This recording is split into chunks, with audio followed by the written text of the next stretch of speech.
G'day podcasters, welcome back to Season 6 of True Blue Conversations with your host Adam Bloom, the author of Easy Target, now available at adambloom.com.au. 8 years ago, after returning from 3 tours of Afghanistan and then gaining experience and education in financial planning, Warren Loudon teamed up with fellow veteran Dave Vaughan and started Loudon and Vaughan Private Wealth, founded with the underlying belief that every person matters and every dollar counts, providing comprehensive tailored financial advice and wealth management services for you and your family. Loudon and Vaughan will guide you towards your financial goals with integrity and transparency. Whether you're planning for retirement, investing for the future, or managing your family's wealth, they've got you covered. Visit loudonandvaughan.com.au or call 02 9538 2704 to book a meeting with Warren today. G'day, welcome back. Today I am joined by a special guest, and this veteran had a very long and distinguished career in the Australian Army and served in the SAS and did multiple deployments around the world, and he's joined us today to talk about his life and his service. So Troy Simmonds, welcome to the podcast, mate. It's great to have you on. Thanks, Adam. Great to be here. Thanks, mate. And mate, before we get into your army career, let's go back to a young Troy to talk about you growing up, mate. What were you like as a young fella? I grew up in the Adelaide Hills in South Australia, so probably about an hour out of Adelaide to the east, near a town called Strathalbyn. And my dad was a winemaker. He was a manager of a winery at McLaren Vale, which wasn't that far away from where we were. I'd say I was a pretty adventurous kid. There was no computers and computer games and all that sort of stuff back then, so it was a outdoor sort of adventurous childhood, climbing trees and getting up to mischief and stuff like that. It's very rural where I was, so dairy farming and various farms around the place, and most of the kids I went to school with were the kids of farmers, so I used to hang out around the farms a fair bit. And for you, what were you like at school, mate? Were you pretty good at school? Yeah, I found school pretty easy. I was reasonably academic.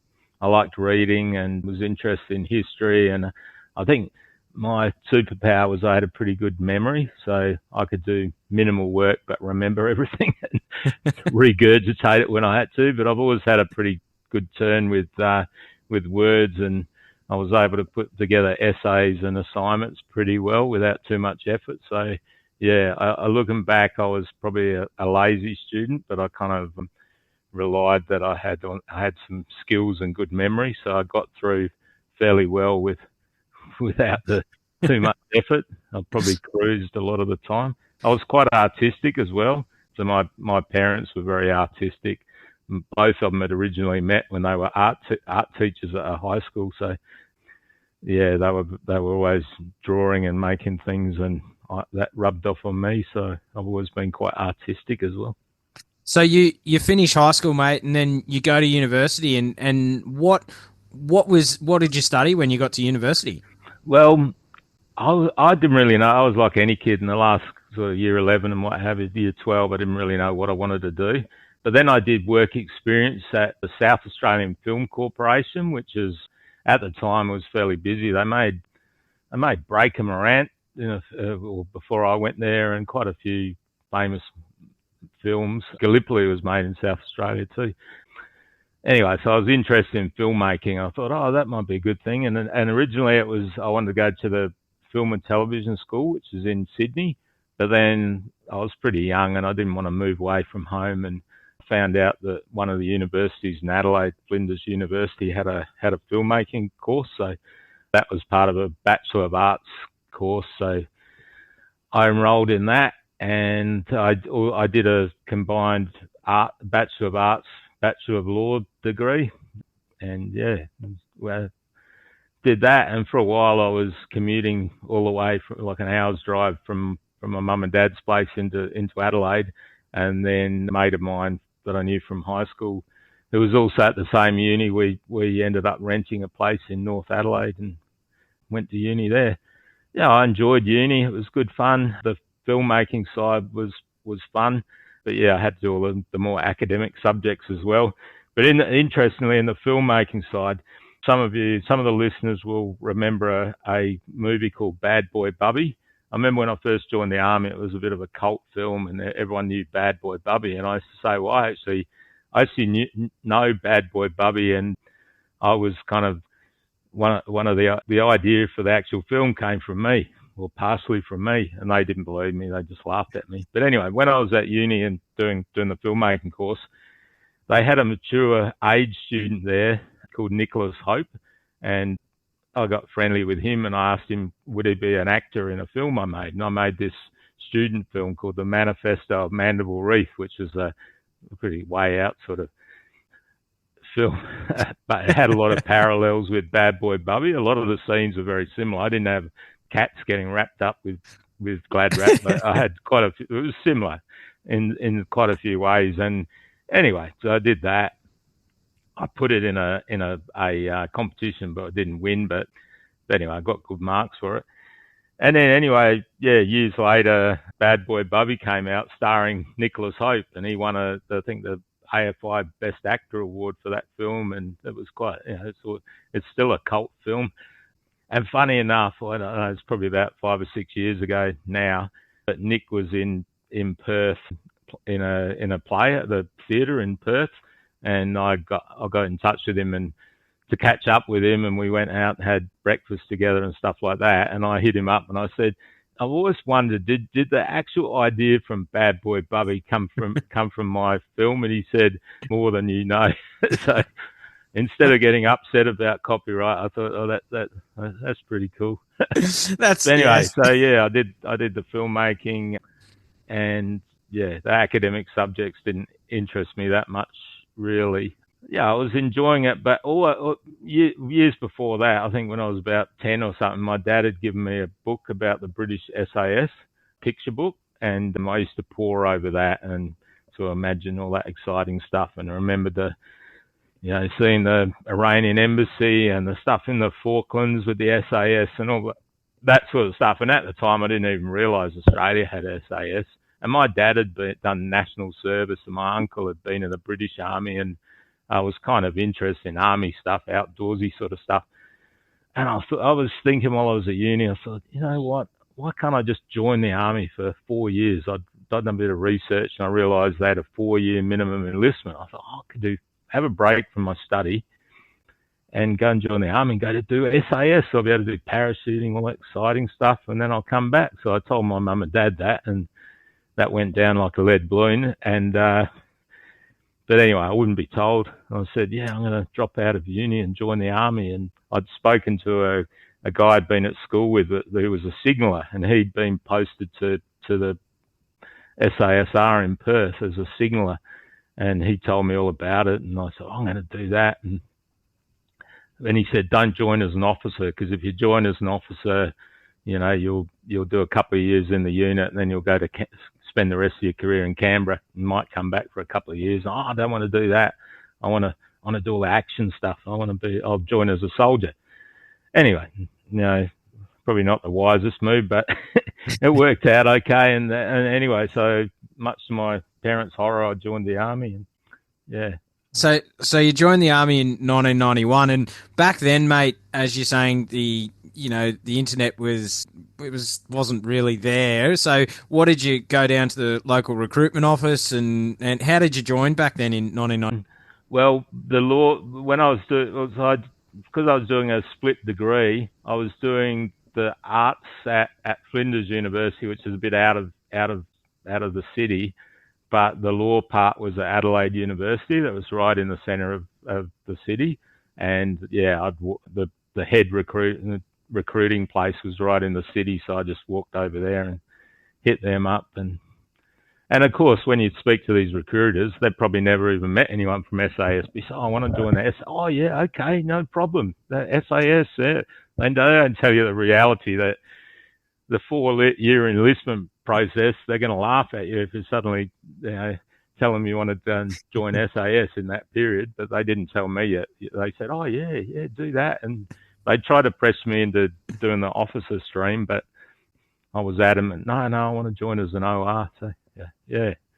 And they signed me up, and I remember my parents were really sad, and they saw me off, and I left from Adelaide train station and went over to Melbourne and met other people. So the WA people met us there because I joined in Adelaide.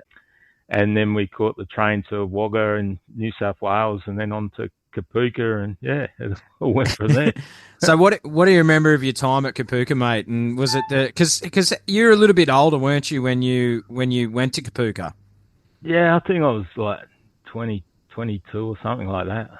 Yeah, so we had some guys that were only 17. I wasn't the oldest. We probably had some 24, 25-year-olds as well. And we had one guy he was in his 30s, and he was like grandpa. But he was a really fit guy. I'm still in touch with him, lovely guy. And he did over 20 years in the army. But anyway, so I arrived there, I think because I was a bit of a man of the world. I'd travelled to UK, Europe a bit when I was 17. I'd been at uni, lived sort of on my own. I don't know. I felt like a bit of a man of the world, and I kind of knew what to expect. It wasn't really a shock to the system. I'd read heaps of books. I knew they were going to shout at you and make you do marching and tell you off for not making your beds and all of this crappy stuff. And I just saw it as an ends to a means sort of thing. I thought, well, I'll just do what they tell me to do as best I can, play their game. I'm joining them. They're not joining me. And psychologically, I didn't find it a problem. And I don't think they didn't really brainwash me. It's kind of like I was always in control and playing along with the whole thing to get to where I wanted to go. So I found it all right. It was fun. I liked most of it. I was pretty fit back then, so the physical stuff wasn't too much of a drama. So, I think I did pretty well. But it was funny. Sort of 2/3 through the course, they ask you where you want to go, or they tell you what you do. Testing, you do psychological testing and aptitude testing, and then they give you this list. And I got every single thing because some of the things were harder to get selected for. Some of the specialist jobs, that I remember I had all of the things, so I could go anywhere. But all I wanted to do was infantry. And I got called in the office, and the staff were there, and they said, "Oh, this is where you're going. You're going to be a dental technician." I said, I didn't say you are shitting me, but they obviously saw my jaw drop, and I said, I don't want to be a dental technician. I want to go to infantry. And they said, "Oh no, you've passed the aptitude. No one else in the course got the aptitude for being a dental technician, so we have to send you there." They said, "You can always transfer down the track." And I'm just like, no way. I told them I'm going to put in my discharge. And they said, no, you're going to dental. They said, dental will be good. And they said, it'll be really good because there's hardly any men there. So you'll be working with all these good looking girls. And that didn't sell it to me. And they kept me going for a while. I remember going back to my room and talking to my mates and saying that they want to send me to dental, and they were all laughing at me and everything. And I said, I'm putting in my discharge, and I was going to go up to the chief clerk or whatever and do what you have to do to put your discharge in. And then eventually the instructor, my particular section commander, came down and with a grin on his face and said they were only kidding, and you can go to infantry. So. So it could have been the shortest career ever, mate. Yeah. I got nothing against dentists, but I didn't join to be a dental technician. It's not my idea of fun looking down people's throats all day. So that happens, mate, and then so you have your pass out from Kapuka, and did you get the family over to come and see you pass out? No, not for that. But then, then because I got one RAR, which was in Townsville, and there was probably half a dozen or 8 of us that went up there, to either to 1 RAR or 2 4 RAR. And I remember we got a bus to Sydney, and we had a few hours to kill in Sydney, but we were in our pollies. They made us travel in our pollies, and we went for a walk around Sydney, and went to the cross and stuff like that, walking around trying to look inconspicuous, dressed in polys. And it was funny. One of the blokes got his bum pinched. He went into some bookshop or something, and suddenly there was a commotion in the corner of the room of the shop. And we turned around, and he said, "That bloke pinched me on the arse." And it must have been some gay guy that, hello, soldier, and pinched him on the arse. But oh, wow. Luckily, there was no fist involved. and so we did that, and then we rocked up to Townsville and marched in. I can't really remember specific detail, but yeah, you're the new boys in town, and I went to Bravo Company 5 Platoon, and yeah, it was fairly Spartan accommodation, the lines up there at that time, but yeah, it was exciting. But we'll just go back before you got to 1RAR. What was Singleton like for you? Was it tough? Oh, Singleton! I skipped Singleton. How did I do that? Yes, I went to Singleton. So actually, the trip via Sydney must have been after Singleton. So after Kapuka, we all the ones going to infantry went to Singleton. We're all in a big hut there. Probably, I don't know about World War II issue, but it was definitely pretty old, our accommodation there. And it was different, it's still strict, but not like Kapuka. It's a lot more relaxed. You've got focuses on all your field craft and all weapon skills and all that sort of stuff. So you've got a pretty busy schedule, and yeah, there was a great bunch of guys in the platoon and heaps of fun and laughs and hard work and obstacle courses and cleaning weapons and running around, and yeah, I liked it. It was good.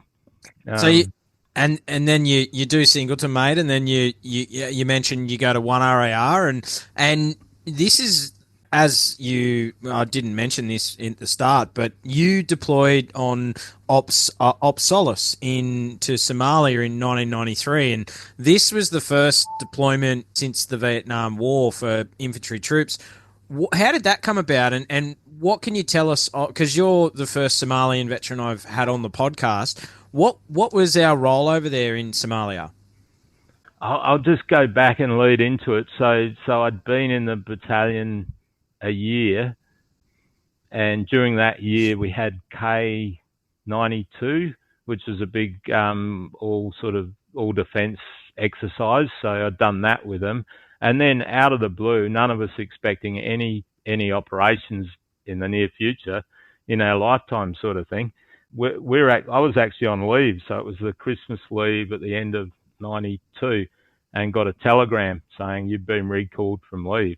And at the time on the TV, it had all about the Somalia, it had about the US Marines getting sent there, but they didn't say anything in the actual telegram. Just said you are recalled. So we had to sort of jump on a flight straight back, and we all got back there. And once we got back there, yeah, it was announced that Australia was sending a deployment of 1,000 or so troops to Somalia, and it was based around our battalion. So yeah, it was really exciting, unexpected. We did a lot of training, heaps of stuff on rules of engagement, crowd control, all of that sort of stuff, a ton of briefs. And we flew over there on a Qantas jet. So Alpha Company went on the HMAS Tobruk, which had a lot of our bigger gear on it. They left earlier than the rest of us, but all the other companies flew on Qantas jets straight to Mogadishu. And we got off wearing just our clean skin uniforms and our slouch hats, and all our gear was still packed up. But there was actually, we could hear sound of bullets from outside the airport, and we were all eager to get kitted up in all of our stuff. Eventually we got reunited with that, got all kitted up into our combat equipment, had our weapons, and then they took us to some interim lines, which were just tents, and they'd been vacated by Moroccans. And we got into the tent, and the moment we got in there, we thought, Jesus, what's that smell? And at one end of the tent, the Moroccans have been shitting there. Obviously used it as a shitter. So under the sand, there was all these turds, Moroccan turds. So that was where we had to stay, which is a bit unpleasant. So we weren't there for very long. Then we were on a vehicle convoy that went inland to our AO, which is around the town of Baidoa, which was called the City of Death in the media. So, and that was the Australian AO. And when we got there, we went to an air base there, old Somalian air base, and we took that over, and a lot of work setting that up. I wasn't involved in the setting up that much, but we started doing a lot of patrolling, so a lot of foot patrols and vehicle patrols around the area and sort of spread out from there. But yeah, I really enjoyed Somalia. I thought it was exciting. Interestingly, amongst the Somalian veterans, there's a sort of disproportionate amount of people with PTSD, I think, because there's a lot of young guys and they're exposed to sort of human brutality, right in their face of, the way people treat each other, sort of horrific injuries caused by the bandits to the locals, and the starvation and just horrible sights that for young guys, early 20s or younger, seeing that had a really impactful effect on them. And also for a lot of them, that was their only deployment. A lot of them did Somalia and left the army or never deployed again. But with me, my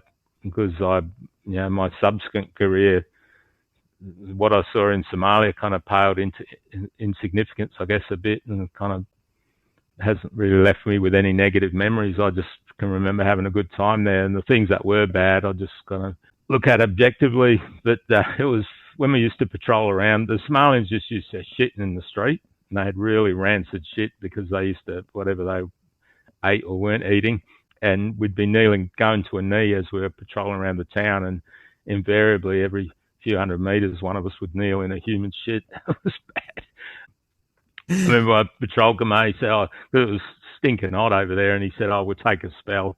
And he sat on his bum to, make notes in his notebook or something like that, and sat straight in a human shit. And the rest of the patrol, he's just got human shit, rancid smelling on his ass. And yeah, we had a few contacts with the bandits.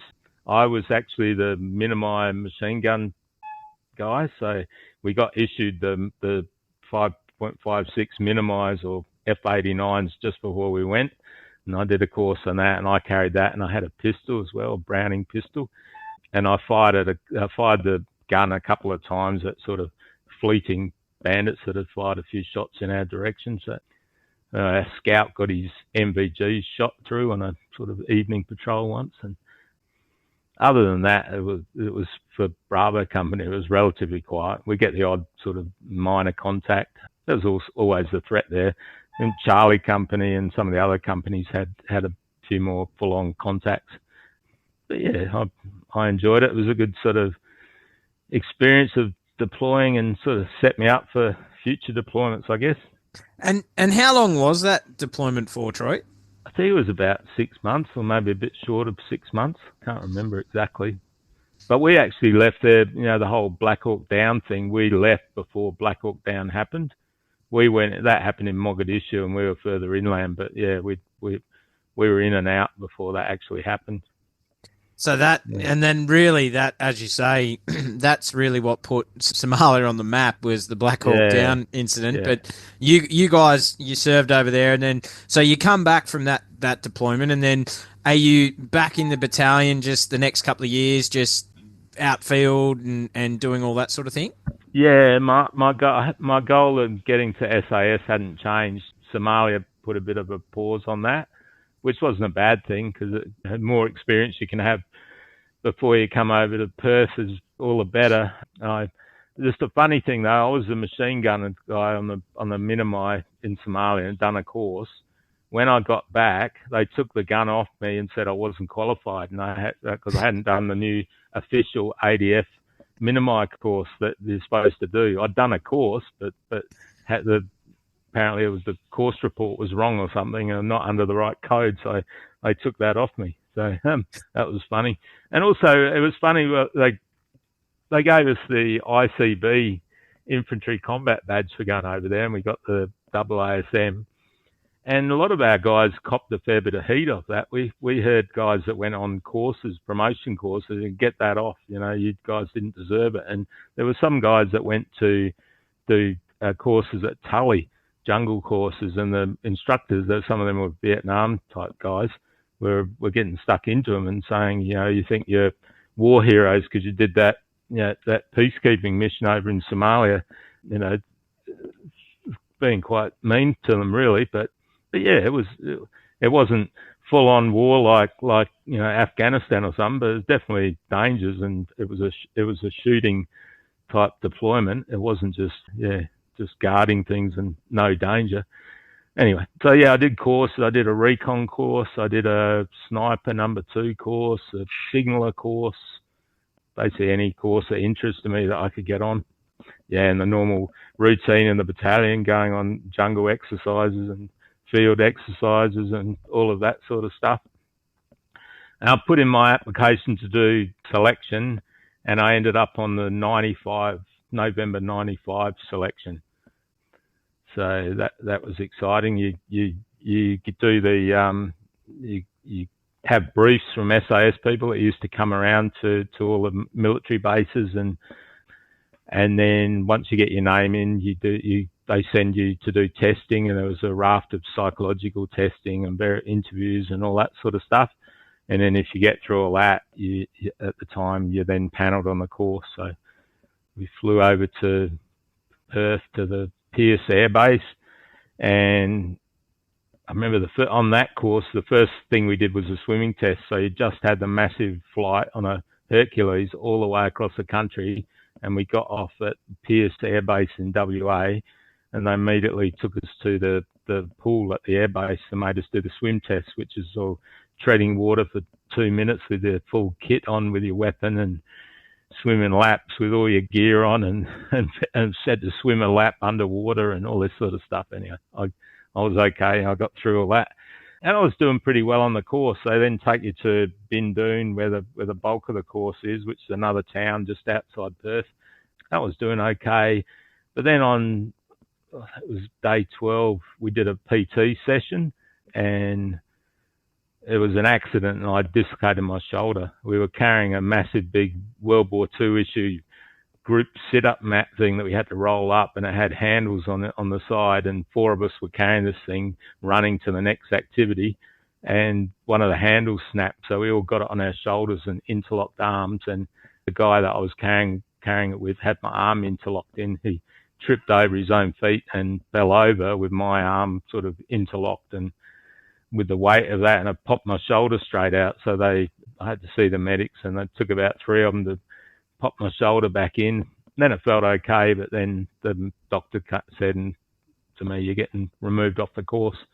But the SI, the chief instructor, said, "You've been going well, and we want to see you back when your shoulder recovers." So it was disappointing, but at least I had the door open to come back the following year. So in the interim, I had a shoulder reconstruction and did a lot of training to get my shoulders strong enough, and then came back on the 96 course, which was the one I passed or got selected on. So you talk about that, mate, and that resilience to come back, and like for you, knowing that I've had Dan Fortune on, and he did 3 selections, and for you coming back in 96 because you'd been there the year before. Did you mentally prepare the same as what you did when you went for it in 95?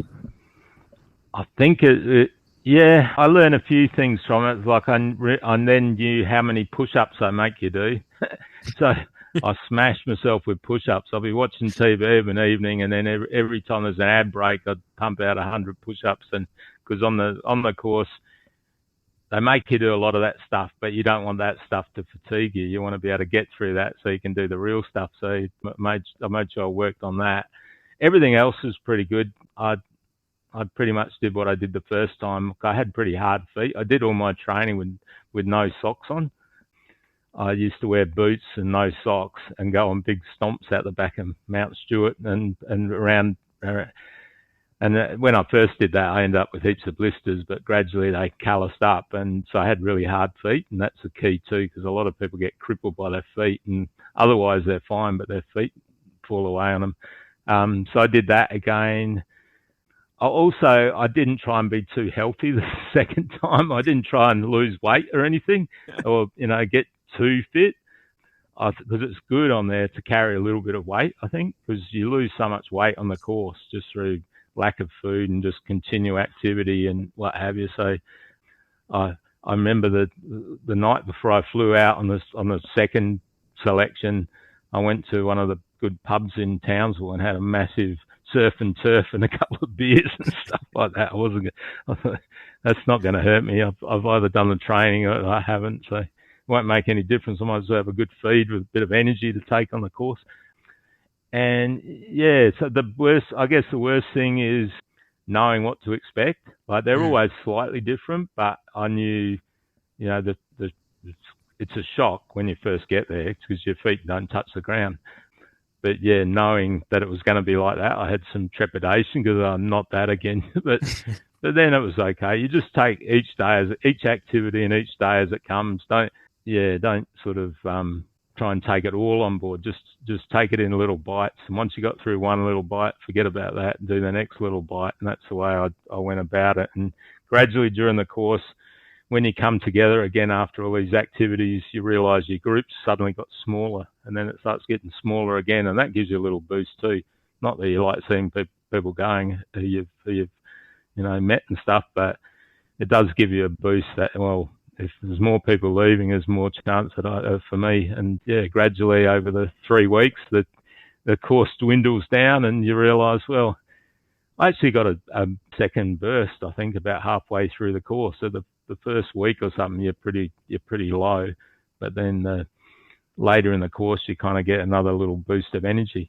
And I had another trick that whenever we had food, you've got to gobble it down really quickly. It don't give you a huge amount of food and not much time to eat it. And I'd gobble that down. But also I noticed they had big cardboard boxes, plastic-lined cardboard boxes with dried fruit. And everyone was ignoring that. They were just eating all the hot food and not taking any of that. I used to shove that in my mat pockets, no bag or anything, just in the mat pockets of my pants. So my pants were bulging with all this dried fruit. And then when we were out doing these long navigation things, I'd just be continually eating bits of dried fruit, which kept the blood sugar going in my system, which I think gave me a good boost. And also, because I'd done all my training with no socks on, I wore thin army socks on the course. So it was like luxury. So I was doing the course with top level Nikes. It was good. So I didn't get one blister at all on the course. Oh, other blokes had the whole bottom of their foot fell off. So the secret is, mate, when you're going on stomps, don't wear socks.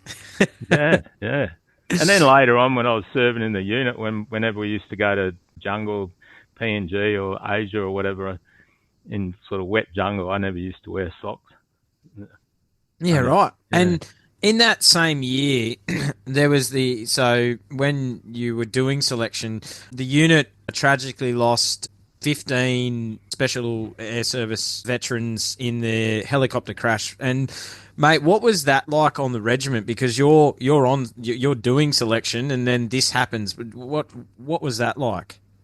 Well, that happened when I was still in Townsville. It was just a couple of months before I went on selection. So yeah, that was in our minds and would have been, terrible for the guys that were there. But in terms of running the course, there were obviously guys that were severely impacted by that tragedy, who were instructors on the course, but that didn't really show for us. They were very professional. It wasn't until later when I got in the unit and I got to know more of the guys personally. They told us sort of a bit about the impact that it had on them.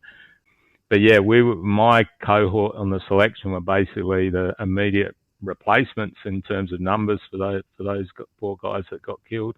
Mm.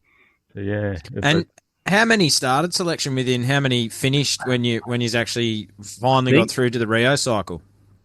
I think it was about 138 or something started, and then there was maybe 22 or 23 actually got to the end of the course, but then there was a couple that didn't get selected, which is pretty tough on them, like get through everything. But that's the way it is. You might be fit enough to physically get through the whole thing, but the selection's not just about the physical aspect and being fit. It's all the sort of, they do a lot of other activities which rely on your quick thinking, your decision making, your assimilation, and they're observing your team skills and your potential for leadership and all of these sort of stuff, you can get through selection if you're really fit and lucky, and be a grey man, not really contribute, and end up at the end. But that's not enough. They won't select you. They want to see the people always on the front foot, always trying to come up with a solution, always contributing, trying to help their mates out, and all of that. They're looking for that probably more than they're looking for the physical stuff. Like they're not looking to select athletes, sort of endurance fitness people.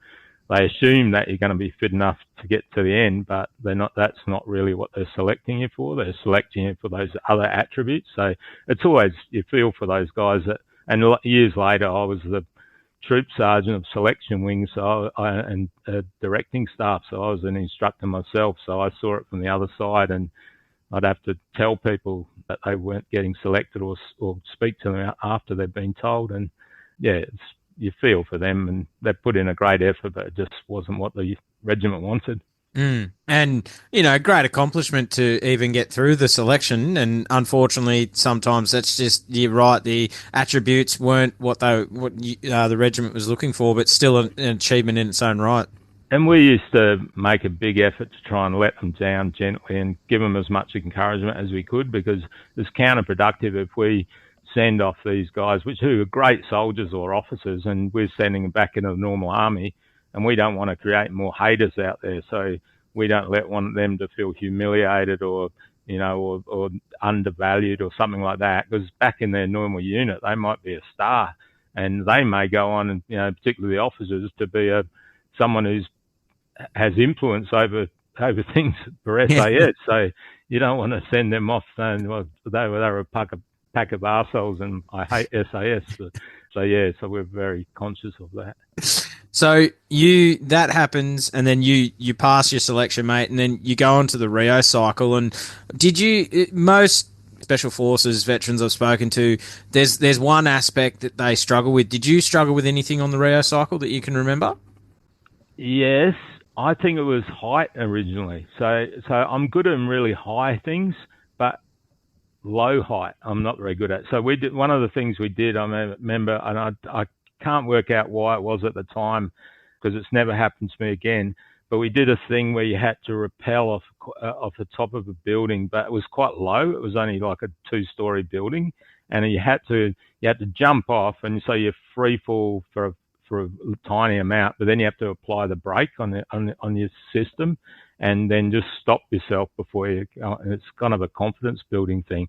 And I was up the top there, and just because the ground was just there, and I was thinking, will I be able to brake in time, and all this sort of stuff. And anyway, it's kind of like my nerves got the better of me, and I froze up there for a while. It wasn't until I got a lot of prompting from mates who had just done it. Just do it, because there's a risk you can get booted off the course if you don't do that.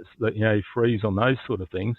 That sticks in my mind. Obviously, I did it, and then after that, I did it more times to kind of, to show that I could do it, no problem. So I don't really know why I froze at that point, but yeah, I did. That was probably one of the ones that stuck in my mind. I wasn't fantastic at CQB. You don't do CQB. When I went through, you didn't do CQB straight away. That's all a close battles, room combat sort of thing, using the 9mm submachine guns and all that sort of stuff, room clearances and everything, and heaps of shooting, pistol shooting, moving targets and changeover drills and all that sort of stuff. I wasn't fantastic at it. I passed it, but yeah, I wasn't great at that. It's like it didn't click with me straight away. It clicked enough to pass eventually, but yeah, I felt that was not so good. With the field craft and all of that sort of stuff, I was really confident with that. I was good at long shooting, parachuting, that was okay. Yeah, when I did it, you did all the basic courses. You did the patrol course. I did the signaller course. You either do the SIG or the medic course, and combat survival, a roping course. I think that was it. And then you got your beret at the end of that, but you still hadn't finished your Rio courses yet. You then continued, but you had your beret, and then you got the rest of the year. You did CQB and driving courses, and then later on in the year you did your insertion. So you had a choice, but I think they just sent you where they wanted wanted you to go, I went to free fall air, so did free fall parachuting and all that stuff. And even at the end of that year, of RIA year, you still hadn't finished. We still had to do the advanced version of some of the courses, including advanced CQB sniper course and other stuff, depending what your speciality was. So after that year, you marched into your squadron. I went to 2 Squadron to G Troop, which was the air troop in G Troop. So you finally passed, mate, and you dreamed about, getting your beret and joining the SAS when you were a young fella. What was that like when you finally got your beret in your hands? It's obviously you feel proud, and it's a big moment, but they make you very well aware that it's a daily renewable contract. This isn't the end of everything. There's no such thing as a fully trained SAS person. You're only as good as your last buck up, all of this sort of stuff. And so it's not like this is it. I'm now in. They make it very clear you're never really in. You're there while you're still doing a good job, and as soon as you don't, you're on your way out. So you don't sort of rest on your laurels too much. But they did it. We did it at the Sergeant's Mess, and it was General Jeffries at the time. I think he was WA State Governor, or he might not have been that, but he was a former CO and head of Special Operations, and he went on to become the Governor of Australia, Governor General of Australia. So he gave him out. Yeah, it was nice. I got my family, or mum and dad, came over for it, which was nice. And these days, they make a bigger deal of it. Well, I don't know about bigger deal, but they do it really well these days. What they do is they do it in the gym, I think, or one of their lecture rooms, and they get a whole heap of veterans of different eras to give them out. And I've had to do it myself. And so they line up all the new reinforcements, and they line up all of these guys who could go back to Vietnam all the way through different eras, and they walk up, and the new guy walks up, and they give the beret to the new guy, which is really nice because they have a nice little chat and stuff like that. It's quite meaningful and special for the older guys too. So yeah, they do it well. But back when I did it, was just the Governor General, or he was the honorary colonel at the time. So yeah, but that was still good. Yeah. Right. So the funny thing is, in the unit, you barely wear your beret, so it's kind of like you wear it if you go to RHQ to put in some documentation there, go and see the chief clerk or something. But around the squadrons, it's baseball caps or bush hats or something like that. You never really wear it much.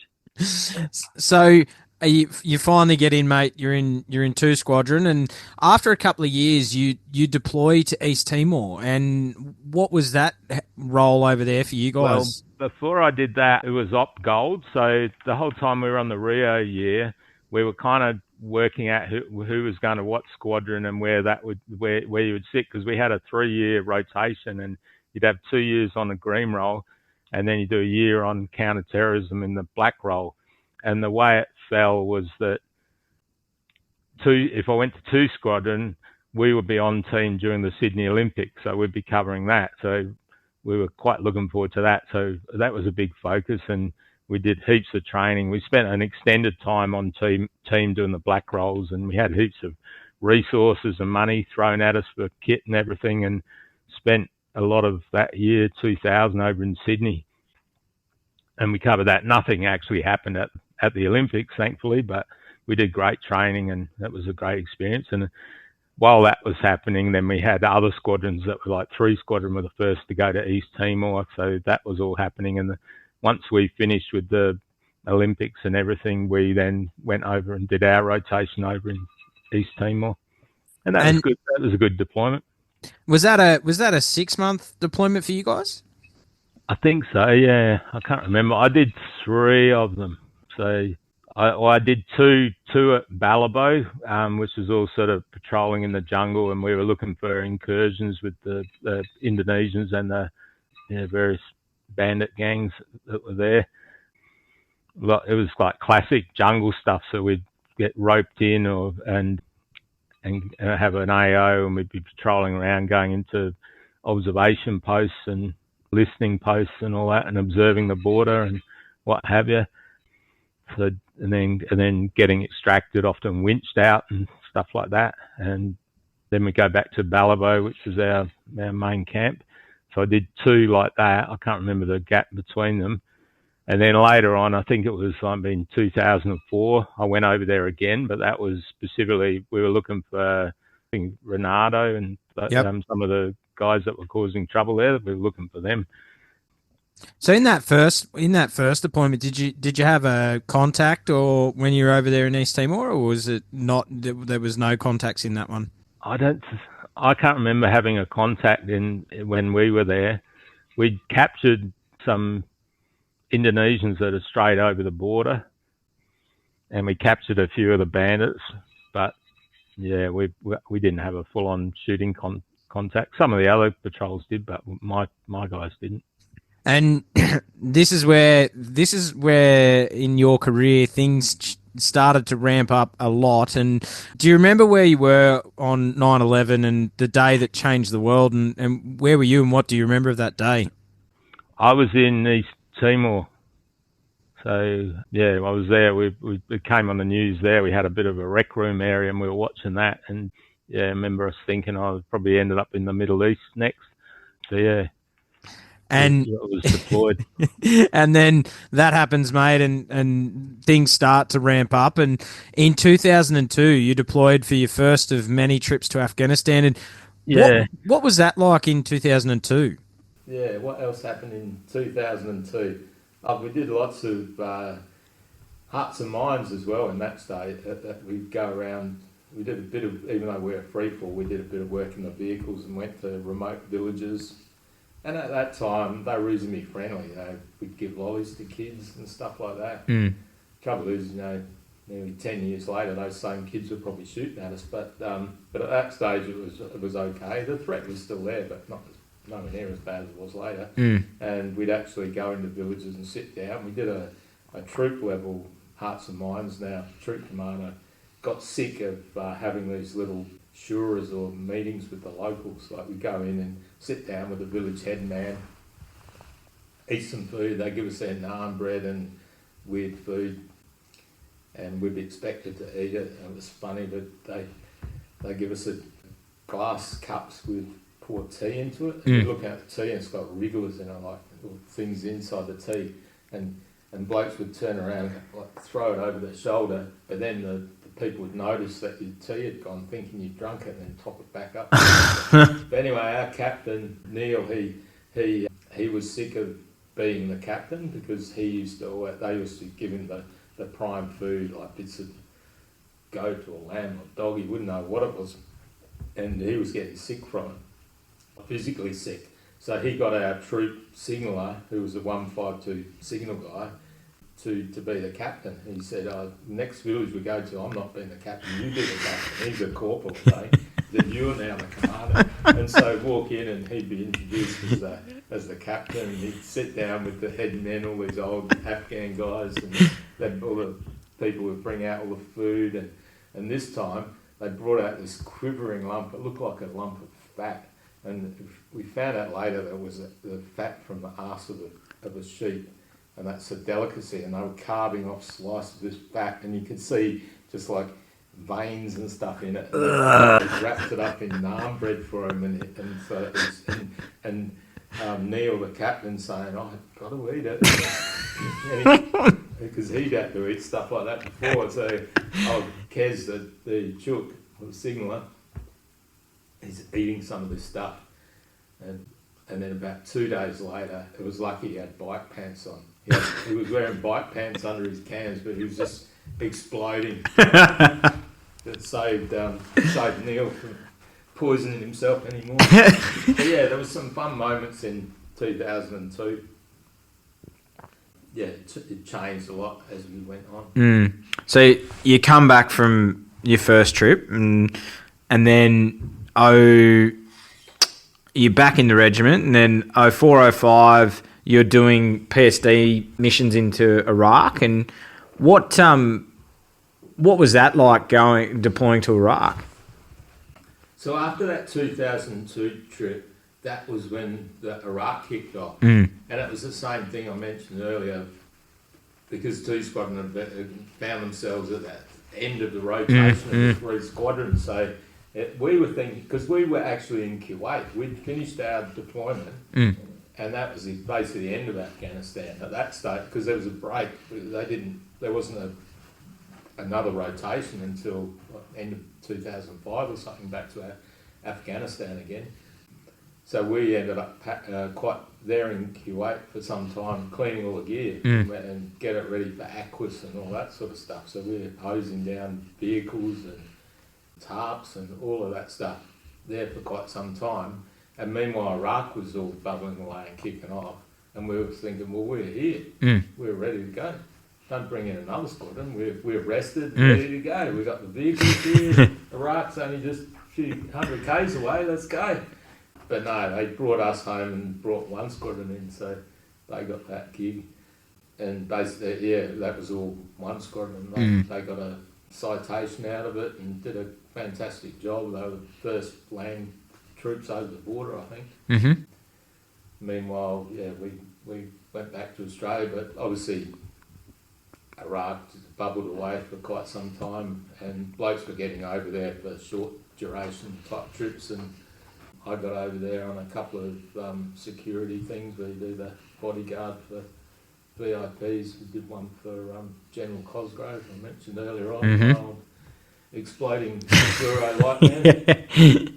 It was funny. I saw him recently, and he's looking good now. He's lost a fair bit of weight, but back then he was a big boy, and we struggled to get body armour on him. It's really nice, and we saw a lot of Iraq. We went around all sorts of places, and yeah. And so you come back from your PSDs in Iraq, and then... Well, that was interesting. So I did two of them, and the last one I did, I was always a bit annoyed because every time I did a PSD, they were always shorter than 30 days, and you had to be there for 30 days to get the Iraq medal. So I think both of them I did were 28 days or 29 days. And the second one, I thought, I'm going to get it now. I'm going to go. I looked at when my flight was and everything. I'm in country 30 days. So I'll get that medal. I thought, fair enough. But we're probably done more over here in those 28 days, and a lot of people have got that medal anyway. So that was all good. But then a message came through, and all of my team that were all there got recalled to join 2 Squadron in Papua New Guinea. So because they were doing an exercise in Papua New Guinea, so they flew us all the way from Iraq back via Diego Garcia, and then we had aircraft problems. We're on a Herc, and we stopped at Christmas Island, and we had a few days in Christmas Island while they sorted something out for the aircraft. Yep. And then flew to Townsville, I think it was, and then straight to PNG. So straight from the desert to the jungle and did this long exercise over in PNG. That was actually a fun exercise. That was pretty much hearts and minds. A lot of that, they dropped us by Black Hawks into the middle of the jungle in the highlands, roped us in, or winched us in and roped us or something, in a 5-man patrol, and then we were out there for about a month, just fending for ourselves, and the goal was to meet up with a local village that didn't have much interaction with anyone, and we didn't take us long before we found one of those. It was a bit of Indiana Jones. It was pretty cool. We were walking through the jungle and we found some little kids, and we said, sort of, take us to your village. They didn't understand us. We'd done pigeon courses, but they didn't even speak pigeon up there. And they took us down this track, and then we came to a ravine, and one of those twine bridges, vine bridges going across, and we've got packs on and everything. And we looked at ourselves, and we were all sort of, 90 odd kilos plus a pack. And the little kids just scurried across there, and we thought, Jesus, it was a deadly drop. Got raging rapids underneath. So eventually the skinniest one amongst us stripped off basically and went across, and then we thought, we'll set up a rope, and we started doing that, and then we thought, stuff this, we'll just risk it, and the whole thing's creaking. So did you end up getting your Iraq medal, or you didn't because you fell short? Yeah, right. I got the clasp on the AASM. Yep. It says Iraq 2003, but I never got the actual medal. Yeah, right. Things work out. And Doesn't worry me. yeah, well, that. But I've got to tell you more about PNG. Okay, yeah, sure. So we went to this village. It's a funny story. We went to the village, and it was quite a populated village. They had a square, and all the huts were up on stilts all around this main square. None of them spoke English. A lot of them had penis gourds, which are like a butternut pumpkin dried out over their private parts. And there was a few people that had T-shirts that were sort of half ripped that they must have traded, that they didn't speak pidgin. They had their own language. So we drew pictures, and we basically said we want to stay here, and they got the idea. We met the head man, and it was real bone through the nose sort of guy, and he gave us a hut to stay in. We went into the hut, and it was off the ground. You can imagine in years gone by there would have been shrunken heads hanging off it. Set our gear up, and we sat in the hut, and the whole village assembled around the hut. There was hundreds of them, just all looking through the cracks of the palm fronds, trying to see what we were doing and everything like that. We were in there for a while, and then a couple of blokes said, I really need a piss. How do you have a piss around here? And we go, we'll just go out and have a piss. And I said, there's bloody hundreds of people out here. How do we have a piss? And anyway, one bloke went out and had a piss, and he came back and he said, yeah, I just had this massive audience while I did my piss. And a bit later on, I need to do a shit. And I thought, oh, that's even worse. How am I going to do that? And this crowd, if anything, got bigger. I thought, oh, I'm just going to have to do it. I can't hold on any longer. So I went down, and literally it was like being the Beatles or something, just surrounded by a massive crowd of gibbering people. And I walked out of the village into the bush, and they just followed me the whole way. And they were right on top of me, just a massive throng of people, women, kids, adults, and, so they watched me every single thing I did. So I dropped my webbing, I got my toilet paper out, I sort of ripped a bit of a hole in the ground with my heel of my boot, I pulled my pants down, and they're looking down, they're checking me out at every angle. So I did my business, and I wiped my butt in front of this audience and put it in there. Then I got all the leaves and covered it all up and everything, put my gear back on, and they're all in there. And the moment I turn my back, they've dug the hole up, and they've got like my poo and the toilet paper hanging off sticks and stuff, like checking it out. It was a nightmare. Anyway, so I went back, and then, so the goal when we were there is we teed up a Caribou aircraft to do an airdrop to them. And they had pallets of all sorts of stuff, and it was all like soccer balls and shovels and kitchen bowls and wooden spoons and all this sort of hearts and minds stuff. So we tried to tell the head man, this is what's happening, we're going to call in this and give you all these gifts. And I don't know if he really understood. We drew pictures and stuff like that. And then we rang up on the radio. We found a good village, it's got a square, should be able to drop the pallet in the middle of the village, and we'll work with the head man and do all this great hearts and minds stuff, and teed up. And then eventually that we hear the plane, and we knew it was coming, we hear the plane, we got the smoke grenades in the middle, and they're saying, oh yeah, I see blue, yeah, I see blue, or something like that. We see this parachute opening coming down, it's looking pretty good, they got it right on, it's nice and gentle, no wind, it's coming right for the end, right for this square. Then we notice it's drifting slightly, and then we go, oh, as it came down, it seemed I noticed it was drifting even more. And then all of a sudden it went over the DZ that we set up in their square in the middle, and just wiped out two huts. So these huts up on stilts, like there was no one in them, but because everyone was outside watching, it demolished their huts. Oh so no! And the pallet landed on its side, burst open. And then next minute they all descended on it, so there's no control whatsoever. We were hoping, we'd do go through the whole giving it to the head man and all that stuff, but it just went everywhere. But funny, everything disappeared. But one of the things that they had on there were these like Tupperware bowls, like kitchen bowls. They were white mixing bowls or something like that. They had a whole stack of them. They all disappeared, but they'd hit on the side of the pallet and all cracked down one side, so they were useless as a bowl. a little bit later, some of the blokes started laughing and they were pointing out some of these women. And what had happened is the women all grabbed these and they thought they were headdress. Mm-hmm. And they all had these white mixing bowls on their head. And they pulled their curly hair through the crack to hold them on their heads. And they were all walking around. And once a few of them saw the other ladies with them on, they were all wearing it. So there was about maybe 50 of these women with their fuzzy hair with white mixing bowls on their head. And we'd probably introduce that into that village probably in 100 years' time.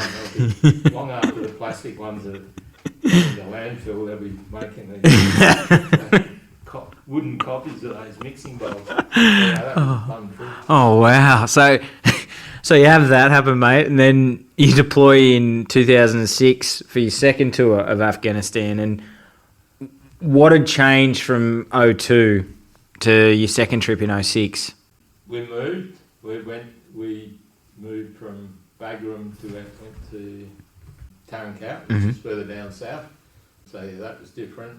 2006 was still a lot of vehicle and a lot of long-range recon, but the threat level was a lot higher. It's more, things had changed on the ground. Like just about every time we went out, we'd be dropping bombs or getting in some sort of scrape. More IDs on the ground. Not so much direct action, which we did later on, but definitely you'd see things out there, get shot at, and we did a lot of bombing. So compared to the mission profile back in 02, the Hearts and Minds, was that happening or My people didn't do it. We did a lot of long vehicle patrols where we go out for like 4 weeks or something like that and just camp out in the desert. And when you're out in the desert or the dash, you're pretty safe because you're out of their range and they can't creep up on you. You'll see them coming a mile away. So we'd go around near villages, act on intelligence. We're intercepting their radios and other intelligence sources, so we knew where they were, and busting meetings, and we'd try and stir up the hornet's nest as well. And back then, it was early days of drones, and we had a drone with us as well, a fixed-wing drone, which operated on a sort of slingshot thing, and we used to fire that off, and the guys would have the control under a black sheet, and they'd be flying this drone. It was pretty silent because it's fixed wing, and it would just be like a little glider, and they'd be given real-time video, so they'd go in and look for the gun positions and what was going on in the next valley before we popped over and gave them a shakedown. On that trip, I was on a ATV or quad the whole time, so I was like a scout element. So it was me and 2 guys with me, and we'd scout ahead of the main vehicles and go and check things out before they went there. And we had a few near misses. There was one time when us on the ATVs went over this little area, and then the next vehicle came on our tracks. That was heavier than us and pushed the pressure switch and blew up. That's one of those. I think that's the one that's in the warmer mine. And because we were too light, we didn't set it off. But it would have evaporated us, but it shook or damaged the vehicle and hurt the guys as well. And we did a few ambushes as well, so we act on intelligence. Some of it was immediate intelligence, intercepting their radios, and we did an ambush where myself and my offsiders on the ATVs went in front of a SUV convoy, and we initiated. And I initiated with a 66 with a little shoulder fire thing, and put a 66 in the grill of the front vehicle, and then one of my offsiders had a gun and the other had an 84. Then he did an 84 airburst, and meanwhile from the flank they were sitting in dead ground, and they breached over the top of a ridgeline. The LRPVs put in fire from the side. Yeah, right. Pretty successful ambush. We did a lot of sniper ambushing as well. Yep. So did you, on that trip, did you have any wounded or killed in action at that point, or no? I don't think we've got anyone wounded in that trip. No. So you come back from that trip, and then 2007. What's happening for you in that year? After that trip, that was still with 2 squadron, and then No, that was through. No, I'd gone to 3 Squadron. After that trip, I went to skills trip to run selection as the corporal. Okay. So I was a corporal at that stage, and I got posted down there because they make you do sort of postings within the unit, and you have to do. Most people go to the training squadron to do it, as part of your progression. So I went there, and I was back in the reinforcement wing, running selection and everything as a corporal. I was they call it the corporal punishment on selection. It's usually they get the corporal to run the sort of punishment sessions and stuff like that. So I did that for a year. It was a year. And what was that like going back from where you'd been, at that stage, 96, you were there, and then coming back, what was that like? Was that... Yeah, it's interesting to see it from the other side. I had helped out on selections before, because it's not just the permanent staff that are there. When selections are on, they reach out to the regiment and anyone that's available. They don't just need NCOs and senior NCOs, they need diggers as well. There's a lot of various jobs to set up all the activities of people, even just being out bush watching for candidates talking to each other when they shouldn't be talking and stuff like that. So I had helped out on selection before, but yeah, being actually down the wing and seeing how it's all put together, it's interesting being on the other side. And then 2008 you deploy again, and in that, I just missed. I think after that I went on to when I came back to 3 Squadron, we were on team, so they kind of changed the way the counter-terrorism team was kind of not really the black roles, because that was around the time when the commandos were taking over the domestic CT. We still did a rotation, which was similar to the old CT, but it was more overseas recoveries. So it was more, say, Australian hostages got captured in Manila. We might be on standby to go assist the local Manila people to sort that out. It was that sort of thing, offshore stuff, and that happened. So we still did our rotations, but not so much the black domestic stuff that had been palmed off to commandos. Yeah, right, okay. Which is good and bad, and I thought it was pretty good. Even though it's fun being on the team, it was also good to get rid of it. Great to just give the commandos a bit of a focus, and I think that really helped bring them up to speed, having that thing capability to build up. But when you're on team, once you've done it once, it kind of gets a bit tired, because for that period, for the whole year or however long you're on team, you're on call the whole time. So they have strict things like you can only be 30 minutes. If you're a team commander, you only be on 30 minutes notice to move. And far out. It screws you around, but also your family. So you couldn't go down south on a holiday or something like that, because it'd take you more than 2 hours to get back to Perth, and your leave's pretty constrained during that period. So we weren't that sad to give away the domestic stuff, but we still did that sort of training. We still did, breaching and room combat, and just the same as before, except instead of wearing black gear, we were in camouflage sort of gear. Yeah, right. So I did that, but I was a sniper, so I was a sniper 1-1 in 3 Squadron, which is like the team commander of the snipers. Yep. Because back in I didn't say before, but back in 2000, I did the sniper course. Right. I was in the sniper team for that. And in that year before, the regiment has its second loss, and Matthew Locke was MG. He was killed over in 2007. And what was losing another, you lost Andy Russell in 2002, now losing the second guy from the regiment. What was that like? It was tough. I remember hearing it. Like, the word went around before we knew who it was. That there was kind of the gossip in the unit. Someone had got wind that we'd lost someone over there, and no one. And so we knew it was from our squadron, but we didn't know who it was. And initially we all thought it was someone else, but then it turned out to be Matt, and it was really sad.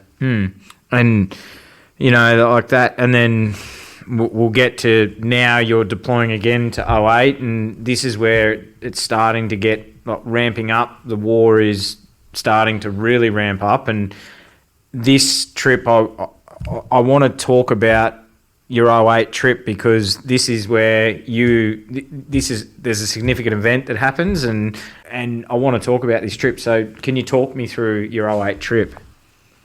Yeah, so that trip was I trip. So I was a free-faller and I was a sniper and also vehicle. So I was a dyed-in-the-wool landy, but it was I trip, which is the water trip, which was the basis. So they started doing trips which were combined. So insertion skills didn't really matter, right? In Afghanistan, you're not diving or they did a bit of free fall, but yeah, no one was diving. So they merged the troops together. So my patrol, because we were all snipers, we basically got taken because we were snipers, I think, and they needed more of a sniper capability. I don't think they had that many snipers in I troop that were going on this trip. So I took my patrol, joined I troop, and we knew they'd try and smash us because they always got this thing in water operators think they're the hardest blokes in the unit. It may or may not be true. They certainly love going to the gym and taking their shirts off a lot. It used to be running sort of jokes, and the landies were all the slugs.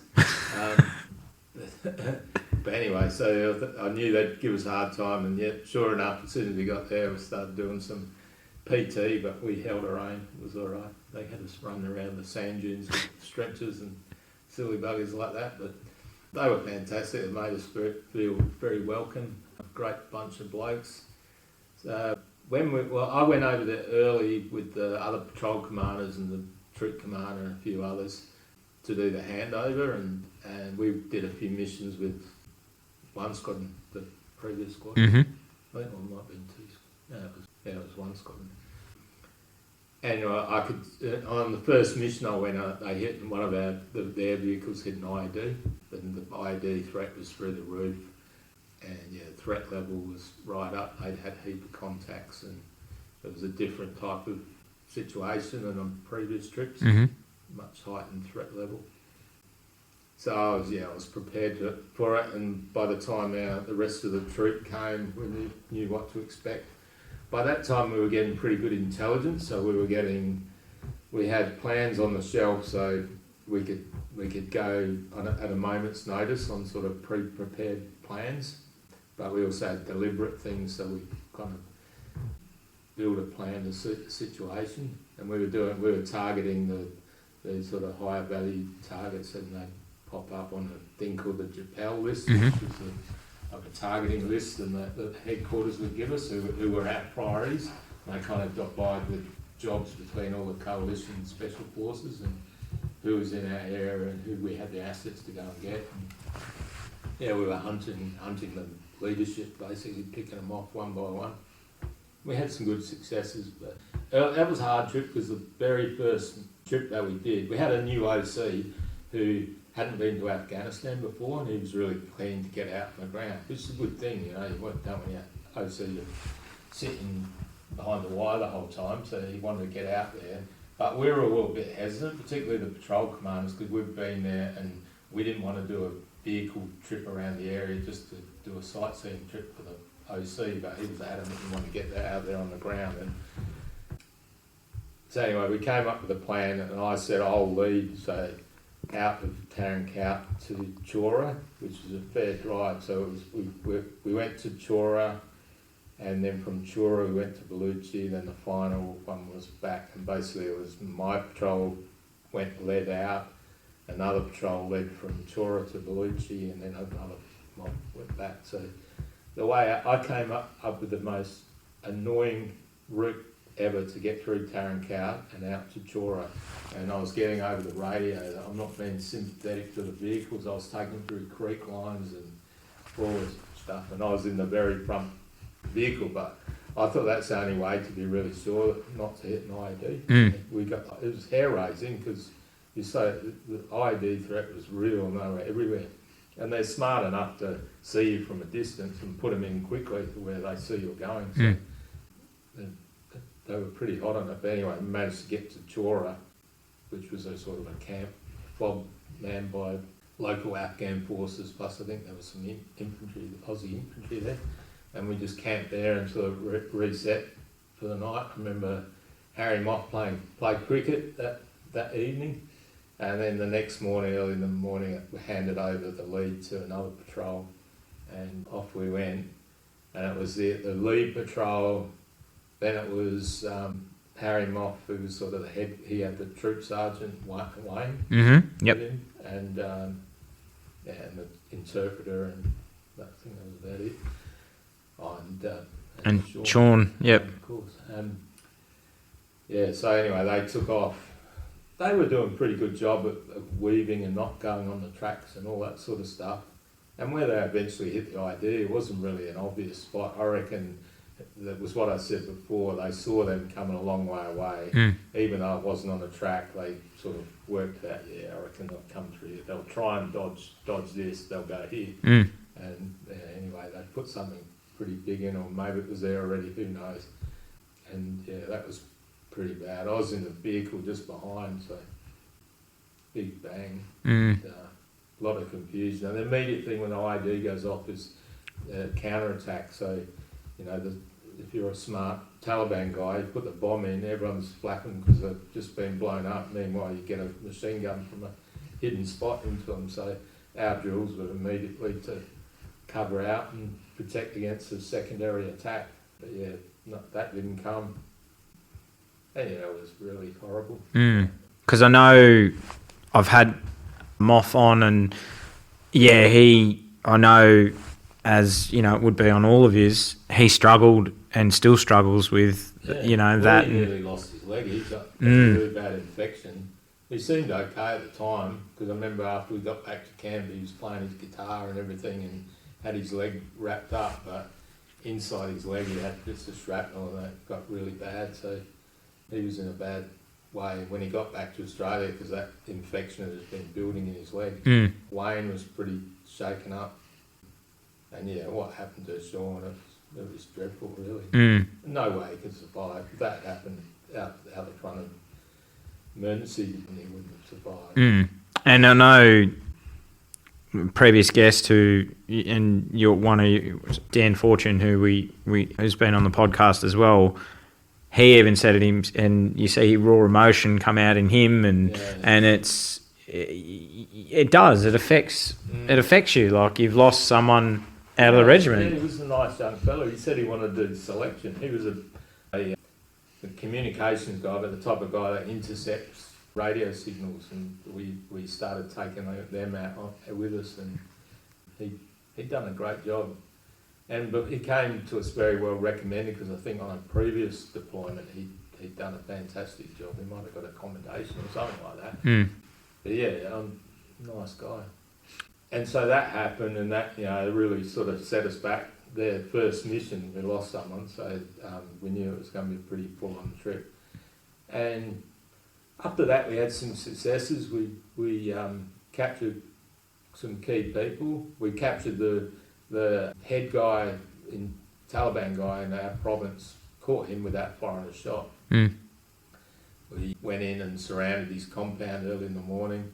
My team was a ladder team, so we had folding or telescopic ladders, and you get up on the 12-foot mud brick walls and cover the courtyard, and then the entry team that then smashes the door in or silently enters, and they silently entered in that case and crept in.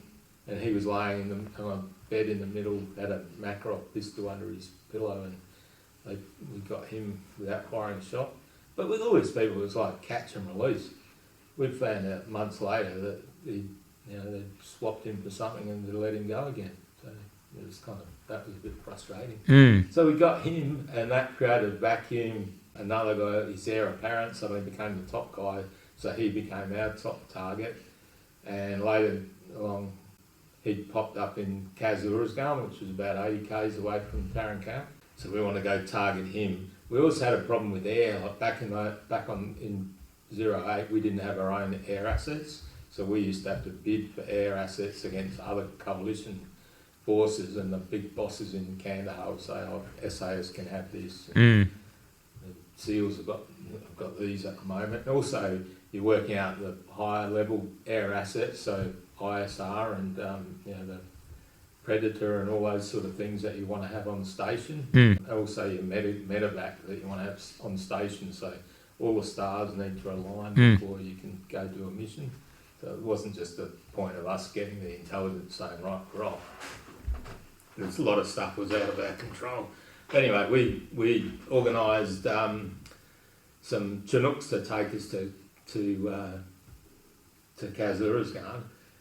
And the big problem there was also you had all of like the green on blues and you couldn't trust anyone. And the Americans, like all the coalition then, had embedded Afghans. And so the way American Special Forces have always worked from Vietnam on this, they kind of train the local forces. That's kind of their big deal. And so they had a big contingent of locals at their base, which was at Khas Uruzgan. And so we thought, if Aussies rock up, they're going to know straight away. The word would be out. It's pretty porous. And so someone arranged for us to get US cams. So we had the grey Digicam US cams, and we all had a set of them. So when we flew there, we might, in the sort of initial glance, just look like an American reinforcements to their special forces and might not alert them particularly. So we did that. We flew down there.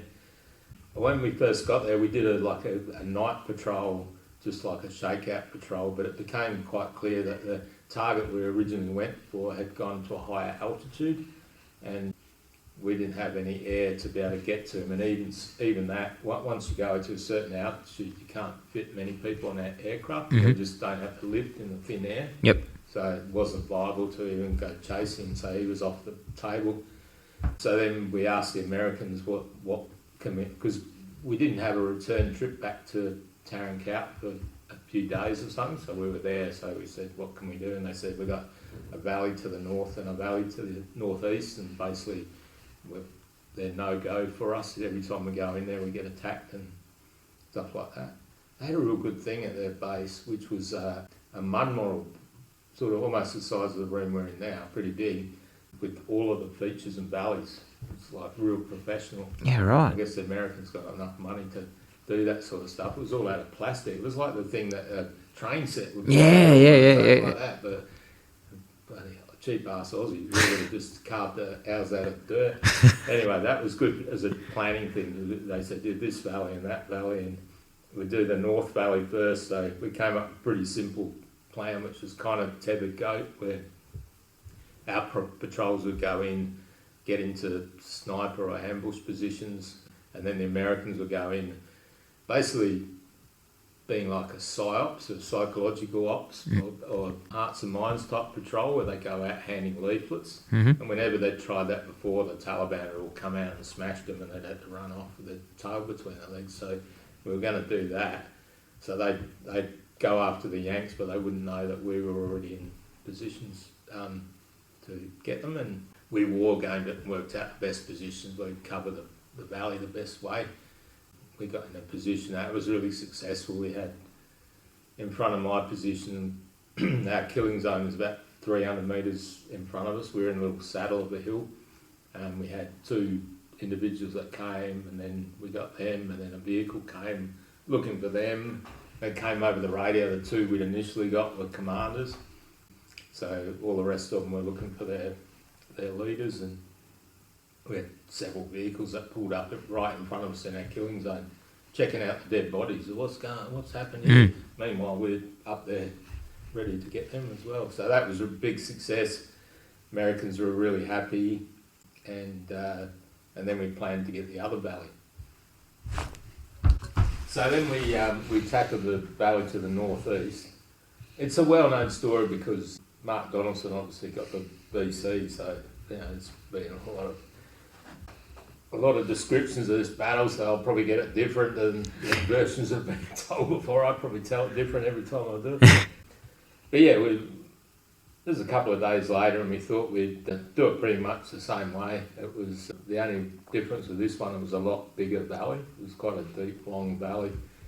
So half the troop walked in. They walked over the mountains to get in a position on the north, And then my patrol and another patrol went with the American vehicles. So they had 3 Humvees. And we drove into the valley early hours of the morning, like dawn, first light. And it was pretty uneventful driving into the valley. Anyone seeing us would probably just think it's American idiots coming down there that we're going to smash them again. They wouldn't have expected that. They had our guys on there as well. We went deep into the valley. We peeled off the vehicles in a sort of dead ground so we didn't get spotted, and set up 2 positions, my patrol and the other patrol. And we had a sort of a predetermined killing zone that we war game to try and work out the best area where we thought the Taliban would come along these rat lines to try and get the Yanks. We sat there for a while, and there it was actually the northern patrols, the ones that had walked in, had the contact, and once they'd had they'd shot about 7 of them, I think. Yeah, right. My guys saw guys, but they saw enemy with weapons, but next to them were like kids and non-combatants, and it was quite blustery, and at that range it was 900,000 metres or something like that. You can't be, you could miss by half a metre, and then aim off to try and hit the target. They probably would have got him, but it wasn't really worth it. So we didn't engage. So we just sat there, and then finally it became obvious that the radio chatter went way up, so it was basically, it wasn't viable to keep doing it anymore once the northern teams had engaged. And so then came the problem to get out of there. So basically had to run the gauntlet all the way back down the valley. Now we could have said we'll walk out. We probably would have been able to walk out RV with the other patrols, and our boss, the captain, was on the northern patrols, and they were way up in the mountains. But we had to go back and support the Americans.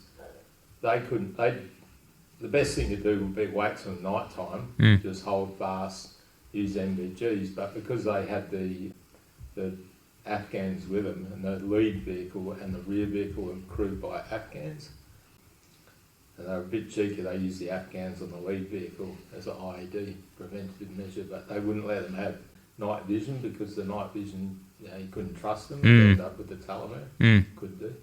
So they wanted to go while it was still light, and it was getting later in the afternoon by then, maybe about 3 o'clock or something.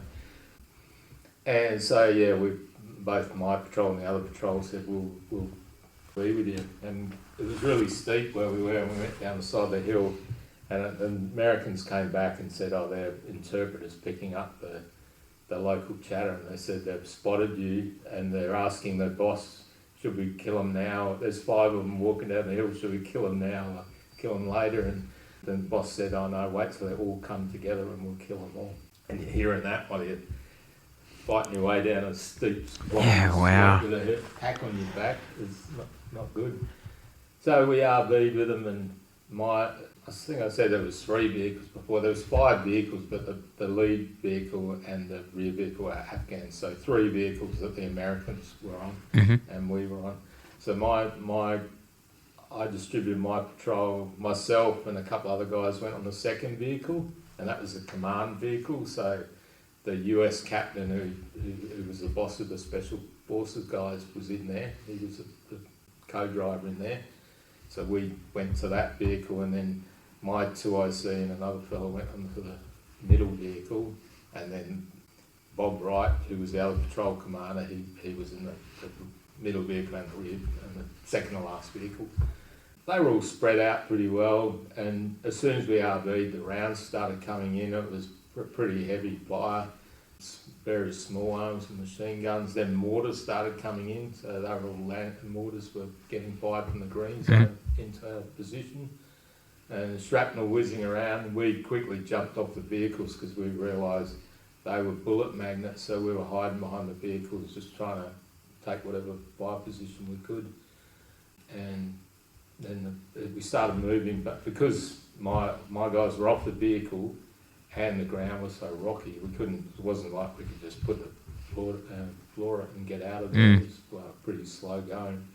We were putting in what fire we could to sort of likely areas, but they had the advantage of concealment, and they had dead ground where they could move, and they had manoeuvre and concealment.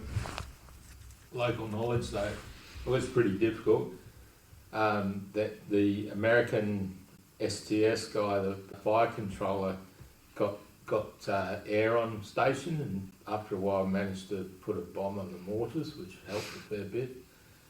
But yeah, a lot of small arms fired.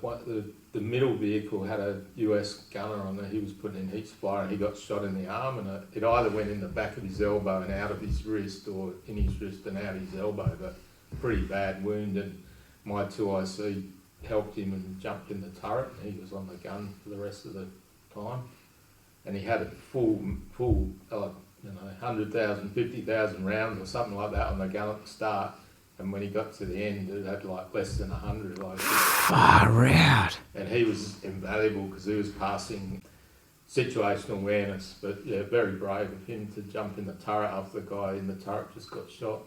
So we went along, did our best. After a while, started taking casualties. Bob Wright, the PC of the rear patrol, he got hit in the hand early on, so he went into the rear vehicle, the second last vehicle.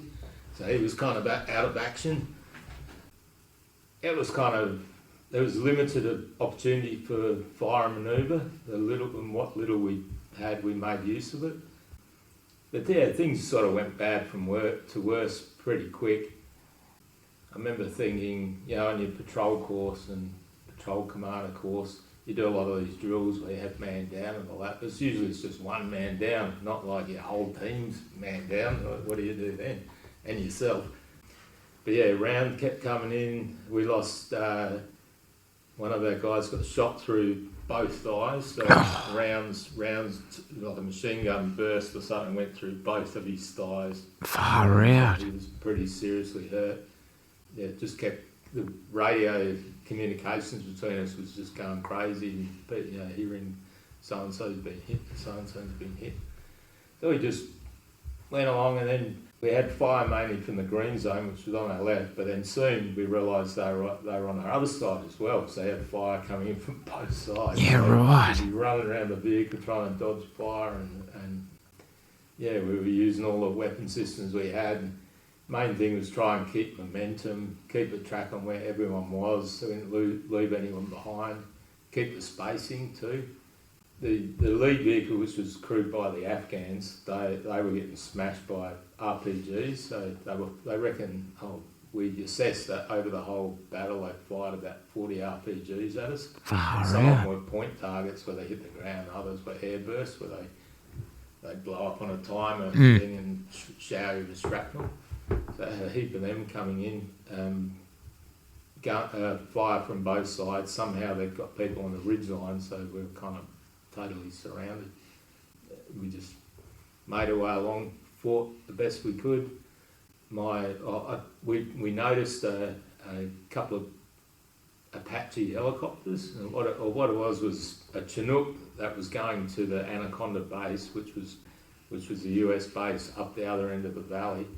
And they always had Apaches as their escorts, and so I managed to get them on the blower. And my JTAC in my patrol, Shane Gibbs, was talking to them and brought them on station. But it turned out they were Dutch, and we were hoping they'd be Americans, because the Americans have got looser rules of engagement. They can kind of put in fire pretty accurately where you want it, but the Dutch, they had rules. They wouldn't come under 1,000 feet, and they wouldn't fire where they couldn't see the impact of their rounds, and so the enemy were in the green zone, and from their position in the air it just looked like a green carpet, and they wouldn't just, even though we were telling them no, they're right there, putting a laser on it sort of thing, they wouldn't fire. So Gibbo's moved around a lot to try and give them more accurate fire indications, just in an attempt to try and get them to shoot, even getting them to fire a bit into the ridge line on the right side of us.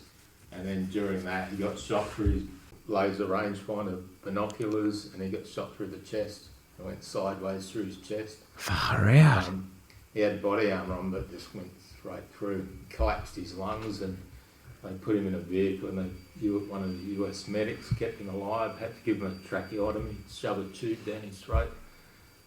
And so I had all of that going on, but plus the battle happening in various areas, and just trying to process that all in your head is kind of stressful. Mm. And then I didn't get shot till right later on. We were probably 2/3 of the way through, and I was on the left side of the vehicle with an American kind of crouched down shooting into the green zone, and basically at the same time I got shot in the leg by a ricochet and he got shot in the arm. So then we moved around to the back of the vehicle, and a bit after that we noticed that the lead vehicle that was crewed by the Afghans, because they were getting hit by so many RPGs, they started veering to the right, which was up on the higher ground closer to the ridge line, because they were getting hit from the green zone, and they kind of bottomed out and slowed down, stopped basically.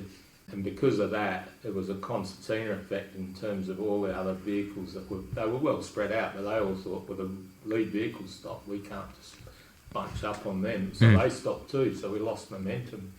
So it was critical we got that lead vehicle going to keep the momentum. And I had a little meeting with a couple of my blokes and said, well, go up to that vehicle and get it going. And they said, yeah, no worries. And around that time, an RPG landed in between us, and Dave Simpson, the dog handler of Sabi, was around there as well. And I think that was the point where the lead broke or he let go of her. He got fragged pretty bad. But the RPG landed, we were at the back of the vehicle, landed between us. Most of the force luckily went under the vehicle, and Dono told me later on he saw the whole back of the Humvee in front of us lift up. Yeah, right. It blew us all off our feet, ripped up my pants, and I remember the whole side of my body was numb, and it was all thick dust everywhere, and couldn't really hear because of the explosion. And I was scared to go like that because I thought my arm wouldn't be there, because it just felt all weird, but it was just a shockwave. It was like you sleep on your arm or something and it goes dead. It was like that. And my weapon had flicked out of my hands and everything. Anyway, we dusted ourselves off. But when all these things happen, there's still incoming fire. They're just throwing up dirt all around you and whizzing past your ear. It's like it's unrelenting. There's no sort of nice little pauses where you can think or something. It's just continual. So anyway, that happened, and then I was around the right side of the vehicle, and then in the ridgeline, on the rocks at the base of the ridgeline, there was a couple of blokes shooting at me, so I was having a crack at them. But then just that moment, a round hit my weapon from someone over my right shoulder, and basically smashed my weapon into my face, and I had a look at it, and a round had hit in the injection port, and my weapon was stuck basically. But I found out later, I had an Arafat hat on with a sort of a flap at the back, like a cap with a flap at the back, and a bullet had gone through there. So he's had a crack at my head, hit my ejection port right in the front of my face, put one through the back of my hat, and then the third one, he's obviously going, I missed his head, I'll go to the centre of the same mass, like the body, and the next one hit me in the side of the butt. Yeah, right. That dropped me. That felt like getting punched in the guts or something. It just winded me, and I kind of fell down to my knees. But I knew I'd been hit, but I couldn't really see where it was, because I was covered in blood from the shrapnel and stuff, and also I'd already been shot in the leg. So, but it's weird, all these injuries. You must be adrenaline, and also when you're the PC, it's like command responsibility and adrenaline and everything. Those injuries at the time, if one of those things happened to me right now, I'd be screwing my head off. It'd be agony. Yep. But then it's kind of like there's so much going on. That's like, yeah, wonder what that is. Just cut my finger or something. So it's kind of weird, all the stuff that goes. Adrenaline's running good, isn't it? Yeah. Yeah, mad. So that happened, and apart from being winded, I thought, I feel okay, sort of thing.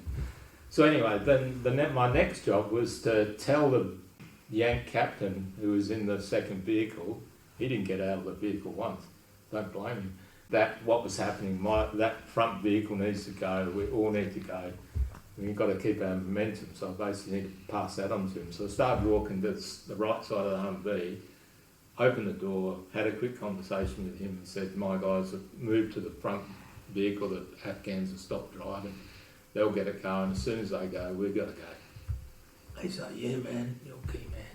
And then I closed the door, and as I closed the door, the whole side of the vehicle just going ping, ping, ping with machine gun fire. And I and I didn't really have anywhere to go. The only thing I could do was crawl under the vehicle. So I kind of dropped down onto my butt and on my back, sort of crabbing with my elbows, went underneath the vehicle with a view to pop out the other side. And rounds are hitting the side of the vehicle, under the vehicle, sort of down, ricocheting underneath the Humvee and stuff like that. But then I realised they're coming the other side too, like rounds hitting that side, so I had nowhere to go. So I kind of remember, it was probably only a short time, but in that period I was thinking, what do we do if we lose a vehicle? Should we go to the nearest compound, or should we go into a wagon wheel? What's the sort of plan B? And thinking that, and thinking, how much rounds we got left? Where are all my guys? Who's been hit? All this sort of stuff going through my head. And then while I was having that little thing, the vehicle takes off. So the last thing I said to the US guy was, as soon as my guys get that lead vehicle go, you go. But he didn't know. Meanwhile, I'd crawled under his vehicle. So the vehicle starts to take, not fast, but just crawling off like that. And meanwhile, rounds aren't diminishing as they're hitting all around the vehicle. So I'm like, this is my weapon's useless. I just had it across my chest. And I'm hanging on underneath the vehicle and sort of getting dragged along like that. And I don't know, I'd say 20 metres, but I don't really know. But then it was too rocky and a rock sort of squished me and stuff like that, and I had to let go, and I didn't really have any choice but to sort of lay there while the vehicle drove over and off me, sort of thing. And on the ground. By that time, I'd started going lame, like I've been shot in the lower right leg, shot through the hip, fragged, and tired anyway, because it's, you're talking like a couple of hours of running around, dodging bullets and mental stress and overload of adrenaline and all that, and I was pretty stuck by that time. And then I'm just lying in the open. Like I said before, there's never relents. It's like there's never sort of, like in war movies, there's nice little pauses and stuff like that. Emotional music plays in the background. It's just like constant. It's like being at the butts in a machine gun practice or something like that. Anyway, so I'm just laying there, and then get up, and by that time I need my broken rifle to get on my feet pretty much like old man. I'm just hobbling after the vehicle, and at that moment an RPG airburst goes over the top of the vehicle, wounds the guys in the back, and then I got to the vehicle, they're all dusting themselves off, and I couldn't lift my leg by that time to step onto the back bumper to pull myself in, and they weren't in position to haul me in. So then, but they did stop the vehicle a bit for me, and I walked around the side and I looked in the back, and it was all full of other wounded people and stuff like that, and kit and everything. So I went round to the front of the vehicle and I was going to get on the bonnet, but then I saw there was a bit of a gap between the bull bar and the front bonnet, and just threw myself in there. And we kept going, and my guys got the lead vehicle going, and by that time the final pass was well in sight, not far away. And yeah, we still get the fire was both sides, and it was hitting the bonnet and right where I was, hitting the bull bar. So that was the time when I tried to bury my head under the chain, because I thought I was going to get shot in the head any time now. And earlier on in the battle, I didn't mention it, but unfortunately one of the Americans got shot in the head, so I kind of had that vision in my head. And I thought, I might protect my head with this handy looking toe chain, that's it. But yeah, and then I didn't actually witness Dono doing his rescuing the Turk. I was kind of, a lot of us there were in our own battle, at the time. You're not, unless you're, with that person, you don't really see it. And so I didn't really play a part in that or see what he did. He was behind me. Yeah, so we made it through that valley, and the dog obviously went missing. I remember seeing the dog running around, but the dog went missing. Once we got out the valley, the fire diminished, and we got back to base. But it was funny, we got back there, they did all the triage and everything, and I was laying on the stretcher, but I was lucid. I was pretty... So when we got out of the valley, we made it back to FOB Anaconda, and they did all the triage. I was laid down on a stretcher, but I was still very lucid, and I can't even remember feeling any pain, but obviously I did. I had one of our guys, and there was a couple of guys that didn't go on the mission for various reasons. I don't know if they were sick or we just didn't need them or whatever, and they remained back there. So they were there to help with the triage. And there was a fella at the base of my stretcher who took my morphine off, and we had morphine on a little syringe around our necks on a sort of dog tags, and he took that off, and we wrapped him up with tape and stuff like that so we can get dirt in him. So he's unravelling it, getting it ready to give to me, and he was stuffing around with it. And I was watching him, and he had eyes like dinner plates. He seemed more stressed out than we were, the wounded guys. And he hadn't even been in the battle, but obviously it's stressful to get all these wounded people in front of you. So he unwraps this thing, and next minute I saw his eyes look at me with a weird look, and I realised he'd done this Surette thing, and somehow the idiot managed to inject himself into his own palm. And then he went and sat on the wall, leant against the wall at the base of my bed, just with this weird deranged look on his face as the morphine hit him. So that was funny. I never did get my morphine. And then they did all the triage and worked out, priority of casualties, and I got put on a helicopter next to the US interpreter that Dono had saved. And he had head injuries and various problems. They had the doors open and the stretchers laying on the floor of the Black Hawk. They took off, and because of the threat area, they did all attack flying, so real steep banks and throwing the aircraft around. And all of a sudden, the guy next to me had some sort of seizure, and the paramedics or medics on board jumped over me to look after him. And then just at that moment, the aircraft did a big bank, and my whole stretcher with me on it just slid out of the aircraft. So I was looking up at the rotors of the aircraft, and as I was slowly getting dragged out of the aircraft by the G-force or centrifugal force, or whatever it was. And so what had happened is, in the rush, they hadn't strapped my stretcher down in the helicopter, and luckily one of them saw me out of the corner of his eyes and reefed me back in and cranked the straps back down on me, and so that was all right. But yeah, that was a scary moment. And then they got us back to Tarancau. Some people got sent, or one person got sent to Germany. Myself and a couple of others got immediately flown back on the next day, got flown back to Australia. So I never was involved with the debrief or anything like that after that mission. That was my trip over. And that, they treated you, and you've still got a bullet in you, is that correct? Yeah, they didn't take it out because it went from sort of one side of my pelvis to the other. Amazingly, it missed all the vital bits. It's got the internal ballistics, so the bullet pushes everything out the way, so it didn't get my urinary tract or my bowels. It kind of pushed the individual bowel tubes out of the way and went in between them. And yeah, wow. But where it is, it's near the sciatic nerve and various things, and they said at the time if they tried to dig it out, it could do more damage, so they left it in. They monitored it for a while, but yeah, it's stable now. So, But the surgeon that looked at it, he said if he tried to put a probe in where the entry wound goes to the bullet, he couldn't do it because it's the internal ballistics pushed everything out of the way. He said if he stuck a straight rod in through the hole to where the bullet ended, it would definitely go through something. Yep. So that was pretty lucky there. So like 1,000 to 1 shot, essentially. Yeah, and also it just missed my femoral artery too. It bruised or hit the side of my femoral artery, and if that gets ruptured, you bleed out in 40 seconds or something. So yeah, that was lucky. But they had me on some massive antibiotics because when a bullet goes through, it drags all the dirt and fabric fibres right into your body, and so it was that.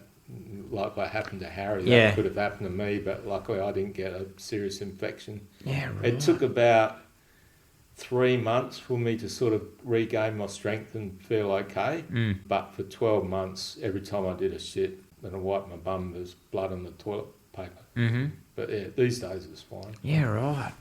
Just absolutely just a crazy engagement to be involved in. And I want to touch on, because obviously Mark was awarded his VC, and was there any other awards that came out of that action, and did you receive anything for what you did? I didn't get anything myself, but yeah, there was some other awards. My medic, Hody, he was one of the guys. I recommended the trouble was I wasn't there when the medals were recommended, so I got taken home. I wasn't even involved in the conversation, so the whole narrative of what happened basically came from the other patrol. It didn't, just about everyone except my 2IC were wounded and didn't really play a part in the narrative of what happened. It came more from the other patrol commander who was he got wounded in the hand. And so, yeah, the stories of his guys came out more than my guys. But one of the two guys that ran to get the lead vehicle going, they ran through a hail of fire, and Hody, he got shot through the butt himself, or across the butt in that run. They both deserved a Medal of Gallantry, I thought, and I prepared nominations for them, but I didn't have the opportunity to present them to my troop commander until he got back to Australia. I emailed him once I was up on my feet, but he told me, when I eventually saw him, he said we'd already put in the nomination, so don't worry about it's all been sorted. So I didn't really think anymore. But then, yeah, those two guys didn't get anything, and I tried to resubmit it, and then I think about 3 years later, one of them got a Medal of Gallantry retrospectively. My 2IC got a Distinguished Service Medal, the guy that jumped into the turret, which is great, but I would have recommended for a Medal of Gallantry. But yeah, he got the Distinguished Service Medal. But yeah, I didn't get anything. It's just the way the cookie crumbles. Yeah, and I know it's not, and we've had this discussion off air, and it's not that you're chasing medals, but it's nice to be recognised for, because you're a team commander, you're under stress, you've got so much going on in that instance.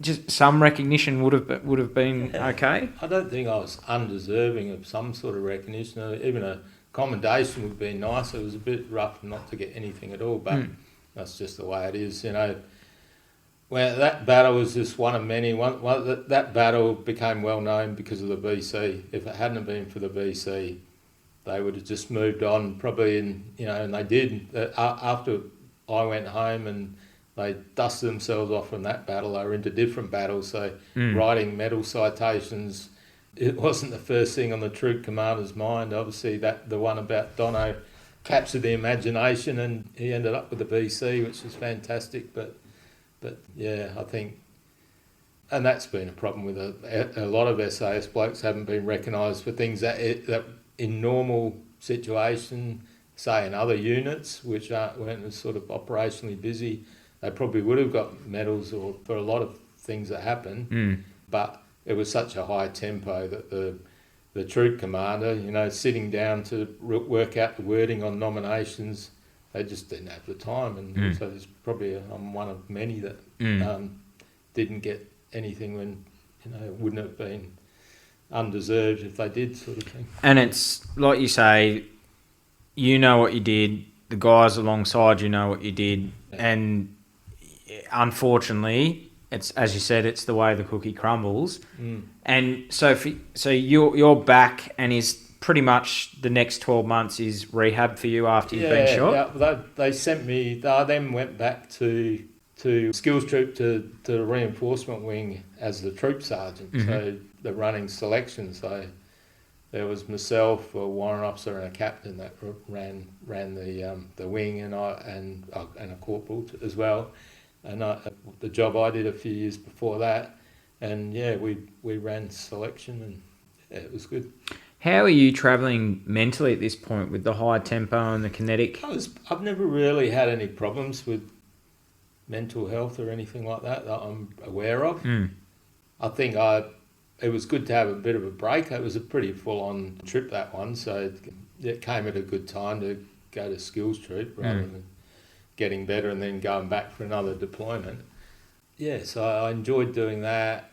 And then after a stint, I was there for like 2 years, and then after that I went to 1 squadron. So by that time I'd been in 2 squadron, 3 squadron. I'd done 2 stints in operational support squadron, the training squadron, and then I went to one squadron. So I got to see all the different Sabre squadrons anyway, the normal green roll squadrons. And I went there as the operations sergeant. So you're not in a troop, you're within the headquarters, and you're basically...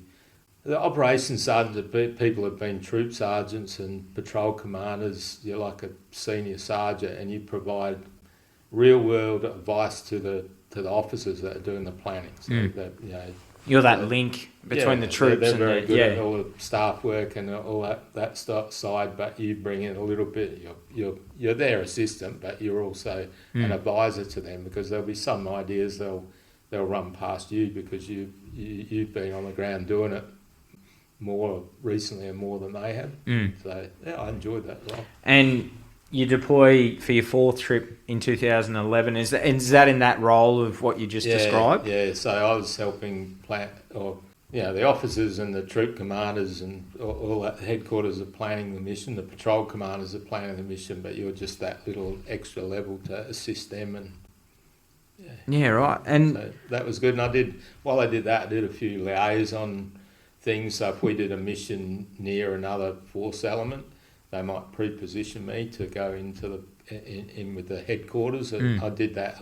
We did some missions with that, not working with the Aussie infantry, but in their AO. Like, we needed to cross into their AO, so they'd put me into their base, and I'd hang out with their officers and basically tell them what our guys are doing, just so they had that awareness. Yeah, right. And stuff like that. I did that a few times. I actually went back to Anaconda too. Oh, right. Yeah. I can't remember why. It was some sort of liaison thing, but I went back to the scene of the crime. I didn't go into that valley, but I went back there. Yeah. And so you come back from your 2011 trip, and then in 2012, you made the decision to transition after 22 years of service. What was your thoughts of... I think I found that 2011 trip pretty long, and I was kind of losing my mojo for it a bit. At that stage, I couldn't see an end in sight. I thought this could go on for another 5-6 years. I don't want to do any more trips over there. It's just kind of... I've been there, done that. And I was getting to that point where you kind of make the decision, is this going to be my career, if I'm going to be a warrant officer and keep going and that's all I ever do, or shall I leave and have a second career? And at the time, my wife was over it after I got wounded, basically, but I hung on long enough to get my pension, because I wanted to, if you have the pension scheme I was on was you had to do 20 years. So I did my 20 years and I ended up doing 22, but yeah, the time was right.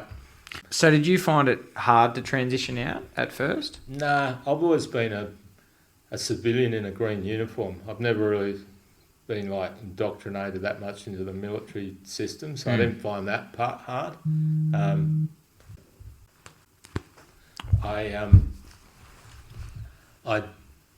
I took a while to get a job. Mm-hmm. I wasn't really sure what I was going to do. I was quite keen to do health and safety, because I'd got some qualifications in that. And after you'd done 20 years, they'd pay for you to do courses as well. So they'd pay you a certain amount of money they did then, they probably still do, to do various courses. And I'd already done some safety stuff, so I thought that was a good area. And I had a friend of mine who'd left a few years before that and went into safety, and he said, if you go into security or risk, that's kind of a nice to have. The bigger companies will have that, but the smaller companies won't have that. But safety is something all companies have got to have. Like these days, you've all got to work safely. So as a safety advisor or manager, you're never out of work. It's kind of true. But I want to go into this area of safety that was interesting, and even though I was a free-faller and landy in the regiment, I was quite interested in marine stuff and all that. And so, yeah, I went into safety in the marine sector. And it's what you're doing now. And for you, looking back now, mate, with the way that Afghanistan ended up and Australia's involvement, looking back now, and I usually ask this to every veteran who goes, in your opinion, was it worth it with how it ended up? I think parts of it were worth it. I think there had to be a response after 9/11, whether it was the right response. I think the campaign wasn't run well. I think from the Australian point of view, I think it was mismanaged in a few different areas. I think they had the force structure wrong. I think they put too much on Special Forces. I think they came up with maybe a plan A and a plan B, and the plan A was the one where they have a whole battle group, similar to what they had in Vietnam. It was infantry and all the support elements, and Special Forces would be a supporting element to that. But that would come with a certain profile of casualties, and they would have projected that. And then they would have had the plan B, which is the Special Forces heavy one, which is fine, but it doesn't allow for a sustained operation. So then you'd end up with a tempo with the same blokes continually rotating back and forth, and sooner or later they would have projected that the wheels would fall off. But there'd be probably less casualties, and the public would be more understanding if you lost a few highly trained Special Forces blokes than young 20-year-old 1RR diggers. So I think they had those two plans, they sold it, they did a cost-benefit analysis type thing on it, and they came up with the Special Forces one, which would have been fine if it only went for a couple of years, but going for 10 plus years, the wheels fell off. So was it worth it? I would lean towards no. Realistically, where are we now? They're back in power again. They're in control. We've lost 40 odd Aussies. We've spent a whole heap of money. It's potentially still a base where Al-Qaeda or their sort of descendants could do their training. Have we achieved anything? Did we help people in the short term while we were there? Yeah, for sure. But it's short-lived. It's like, we gave them something and then all of a sudden it's been pulled away. So, are they any better than... they're missing those things that we gave them for a short period of time. Yeah, probably not really worth it. But nevertheless, we didn't win the fight, but we won the battles. We didn't win the war, but we won the battles, and we did a great job. Absolutely. We had a lot of constraints on us, and I think all the Afghan veterans can hold their head up high that they achieved things. Whether those things had a lasting effect is neither here nor there. Basically every campaign I've been involved in, apart from East Timor, was a disaster. Iraq was a basket case, Somalia was a basket case, Afghanistan's a basket case. East Timor was a free democratic country, so that's a good story. But I never used to be wrapped up in the politics of things when I was in the job, so I probably shouldn't now. So I just used to do my best I could and get myself and my mates home safely and try and enjoy what you're doing when you can.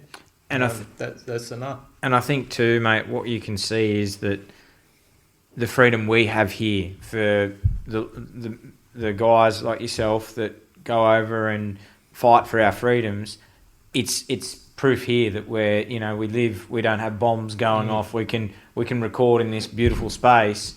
Yeah. So I think that's if you take any success from it, is that we are able to live our lives free of war because of what you guys went over and did for so long. That's how I look at it. Yeah, I kind of agree with that. Yeah, I do agree with that, but also one thing that strikes me about all of these conflicts, the small war type conflicts that Australia's been involved in recent times, in my lifetime, are different to World War I, World War II, because in those wars, say both of them, the entire country was at war. The entire country was part of the war effort. They were all patriotic. It was, very well supported. Obviously, people that don't like war and went into it, but generally the whole country and the government were at war. But all those little ones, the ones I've been involved with, they were just a 90-second snippet on the news each night. Most people couldn't give a stuff. They're just like, I've had plenty of people, what are you even doing over there? Was it peacekeeping? They've got no idea. Yeah. Unless you're really interested in the military or the army or take an interest in that sort of thing. Most people don't know. So, people have got the freedom to live their lives and everything, but I kind of miss that the country's not at war with you. Obviously, patriotic ones amongst us support the troops, but Yeah, I feel that we were kind of just something over there. Yeah. Yeah. Fade from memory after a while. Absolutely. And mate, what advice would you give to anyone who is thinking of joining the Special Forces, both how to prepare physically and mentally? I've already told you, don't wear socks. No, if you want to do it, you want to do the job. You look at it as no end goal. It's no, I want to get to the end of selection. I want to get, I think that helped me, that I never had that as a goal. I want to do the job. That was that. I think if you go into it like that, doesn't mean that you can't break it down into little components and think, I'll just get through this next 10 minutes, that next hour, you can do that. That helps you get through things and breaking things down. But as your big goal, don't have I will get to the end of selection, or have I'm going to serve in the regiment. That's what you mentally prepare for. And then all these annoying things like selection and reinforcement are just little steps along the way. They're not the big barrier thing so much. Absolutely. That's what I would say. Great advice to and if the food's there, shove your pockets full of it. Yeah, that's right. Yeah. Don't be silly and put it in. And So, looking now, mate, going forward, what are your plans into the future with your family and for you? I'm going to keep working here at this current job for a fair while, I think, because I enjoy it. And in terms of broader things, I think I'll buy another house and I'll probably go on a holiday and do stuff like that. I think you've earned it. But other than my work and family and everything, I'm also involved with the SAS Association. I was the WA president a couple of years ago. This is the veteran organisation of SAS guys, and we've got state branches and a national executive that sort of ministers or supports the state branches. So after being the state president, now I'm helping out the national executive. I'm the assistant national secretary. Far out. So that all keeps me busy as well. Good to keep my hand in. Obviously, with all the regiment and the veterans have been through a fair bit post-Afghanistan with the sort of saga of the allegations and all of that stuff. So that keeps us busy. Priorities the welfare of our veterans and their families, and trying to maintain the good name of the unit as much as we can. Absolutely. In the face of a bit of resistance. We could go down a rabbit hole, but we won't. But mate, I know that we're all behind you and supporting you. So, and knowing what you know now and all that you have been through, what advice would you give your 18-year-old self, and would he listen? He probably, he'd listen to a veteran, I think.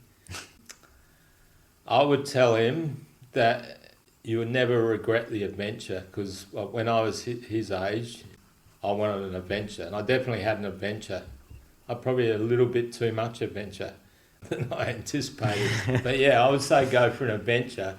I would probably, being an old version of myself, tell me, even though it's not thrilling, do that extra couple of years and finish your law degree and then do it. You might be a couple of years older joining the army, but it's probably worth it because you won't go back and do it 20 years later. I would probably say that and get ignored. I would give him the reality that you don't join the army and go to SAS and have an adventure in 4 years. I would say it's going to take you a bit longer. I would say don't watch out for your shoulders. Don't dislocate your shoulders. Watch out for when you parachute. But what would I do if my son, I've got a 10-year-old, what would I do if he told me he wanted to join SAS? I wouldn't actively encourage him, because I know what I put my parents through and my loved ones through. All that stress. We were over there doing all this stuff, all these operations and training and everything, having a great time. It gets bad at certain points, but basically you're doing an amazing adventure. They're sitting at home stressing the whole time, and I think I would hate that too. I'm now old enough to realise what I've put my loved ones through. My dear old mum, for a whole 6 months or whatever while I was deployed, she's sitting at home peeking out, and every time the every time a news article of something about Afghanistan, someone dying or something, she's heart's going through her chest. So I'd probably, if he really said, if he was like me and he wouldn't listen, then I'd say go for it. There's been father and sons that went through SAS, but I wouldn't want the pressure of him feeling he's got to achieve what I did. Not that what I achieved was so amazing, but I wouldn't want any pressure like that, because whatever he achieves will be amazing, whatever he does. Absolutely. And yeah, as the families are often forgotten, so they're the ones that are the true, letting you guys, holding the fort back home, and absolutely. And Troy, looking back with 22 years of service, was joining the Army and everything you've been through still the best decision you've made up to this point, you think? I wouldn't say the best decision. It was a good decision. It worked out well for me. I've met the most wonderful people. I've got amazing friends. I've had experiences. I often think of my dad, who's passed away, I think, and he passed away 97, early, young. He was only 57. And I was thinking, if he could see what I've seen through my eyes, his mind would be blown. And so I think I've had these amazing experiences. But I think another thing I always think is be nice to people. And that, in terms of giving advice to someone, is one thing I always did when I was in the regiment and everything. I was really nice to people, particularly all the support people.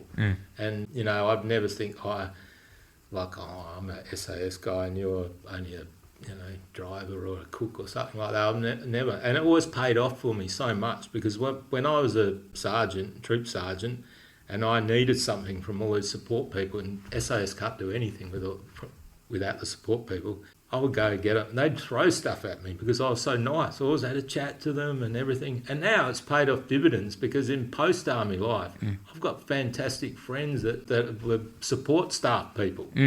And this just enriches your life more. Yeah, so add that to the things I would tell them. Be nice to people, don't be an arrogant prick. And everyone's special and brings stuff to the party, and other people can do stuff that you can never do. So absolutely, don't think you're better than anyone else. That's any young listener out there that hears this. That is 100% correct. Treat people the way that you want to be treated, and if you treat them with respect, respect comes back tenfold. And I know exactly what that's like, because I do exactly the same, and it comes back, and it does. It's what you put out is what you get back, and true. Absolutely. And for you, mate, you served with some amazing operators throughout your time in the regiment, and you lost 5 guys in the unit during the Afghanistan conflict.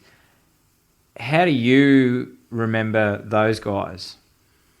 I remember snippets. I remember snippets of their smiles and interactions with them and stuff like that. It's always, when you do this reflection on Anzac Day, when they do their ode and you're there and you kind of got the 2-minute, 1-minute silence and all of that.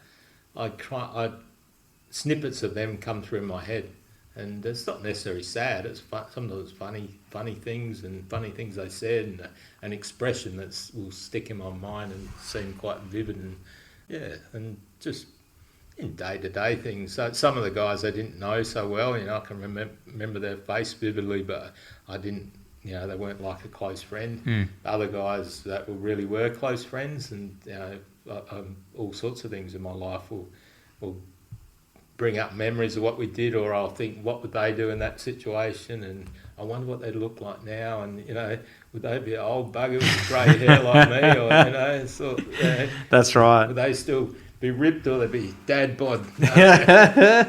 It's, mate, honestly, it's a great, and that's why we say the ode, they shall grow not old. They are the age that they were when they were killed. And it's, as you say, lest we forget all of them, and all 41 that made the ultimate sacrifice. And that's what it is. That's why we do these podcasts, is to remember them and also share your story as well. And mate, for people who want to get in touch with you, how do they get in touch with you?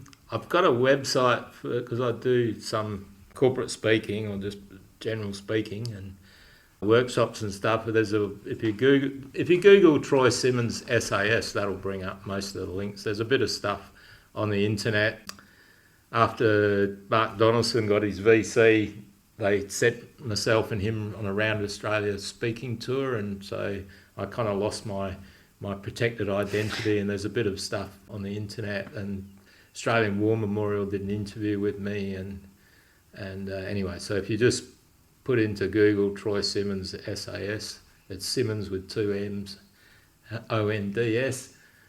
If you only put my name in, you'll get the footballer. As a footballer, a former footballer spelt exactly the same as me. Used to play for the Dockers, but put in Troy Simmonds SAS if you really want to see my website and harass me. Absolutely. No. Well, Troy, you've served your country with honour and brought pride to your family. Your story is one of true grit, determination, and never giving up. And there's a quote that I want to finish with that I think sums up your story. Life begins at the end of your comfort zone. Troy, you have done this. You're a true leader and a true warrior, and you dared to dream, and you had that dream of going to the SAS, and you achieved that. And mate, it's been an absolute honour and a privilege to sit across from you and share your story. So, Troy Simmonds, thank you for coming on True Blue Conversations. Thanks a lot, Adam. It's been a pleasure, mate. Thank you. We'd like to thank Tactical Recovery for sponsoring this show. Head on over to tacticalrecovery.com.au and use the code TRUEBLUE for one hell of a discount. Tactical Recovery, magnesium-based muscle care, salty products for sore fuckers.